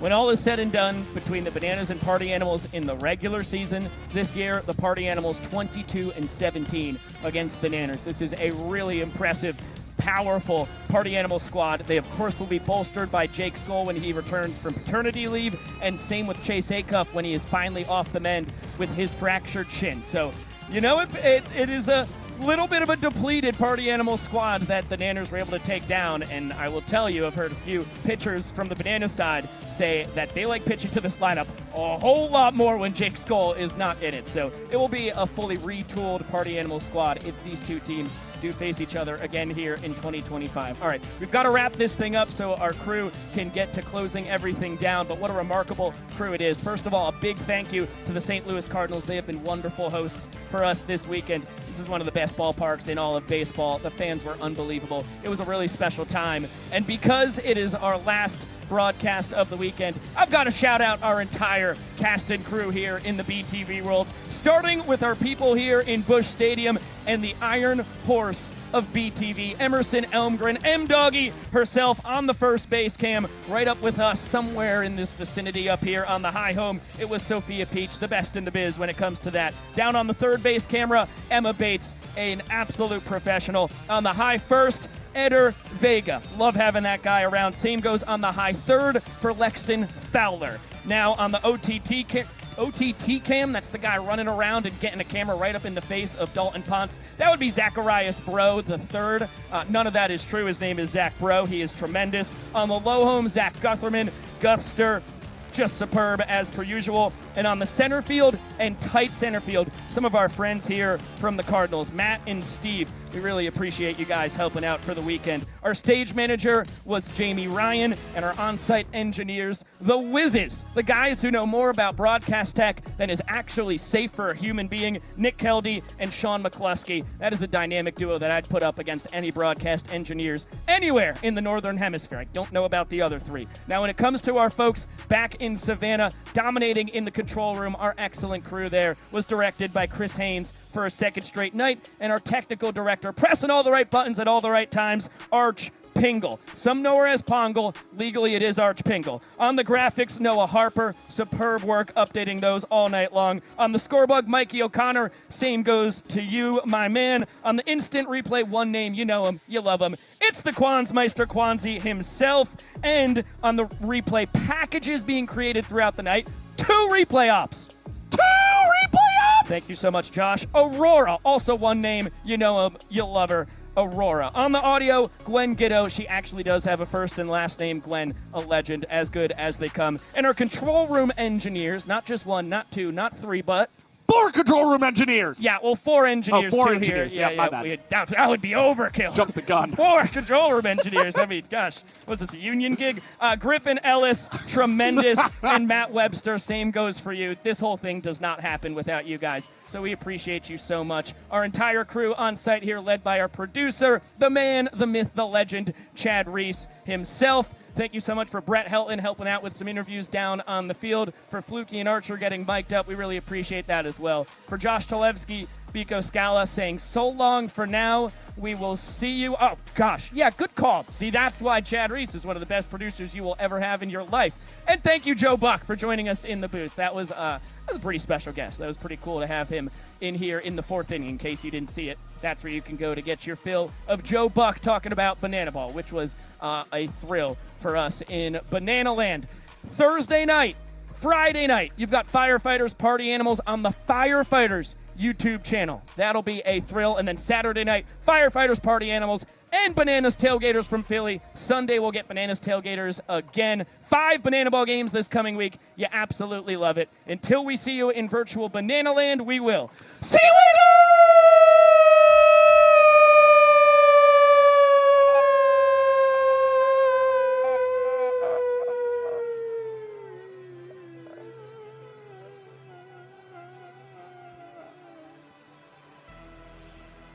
I can't believe they hit Reggie. We will not see you tomorrow night.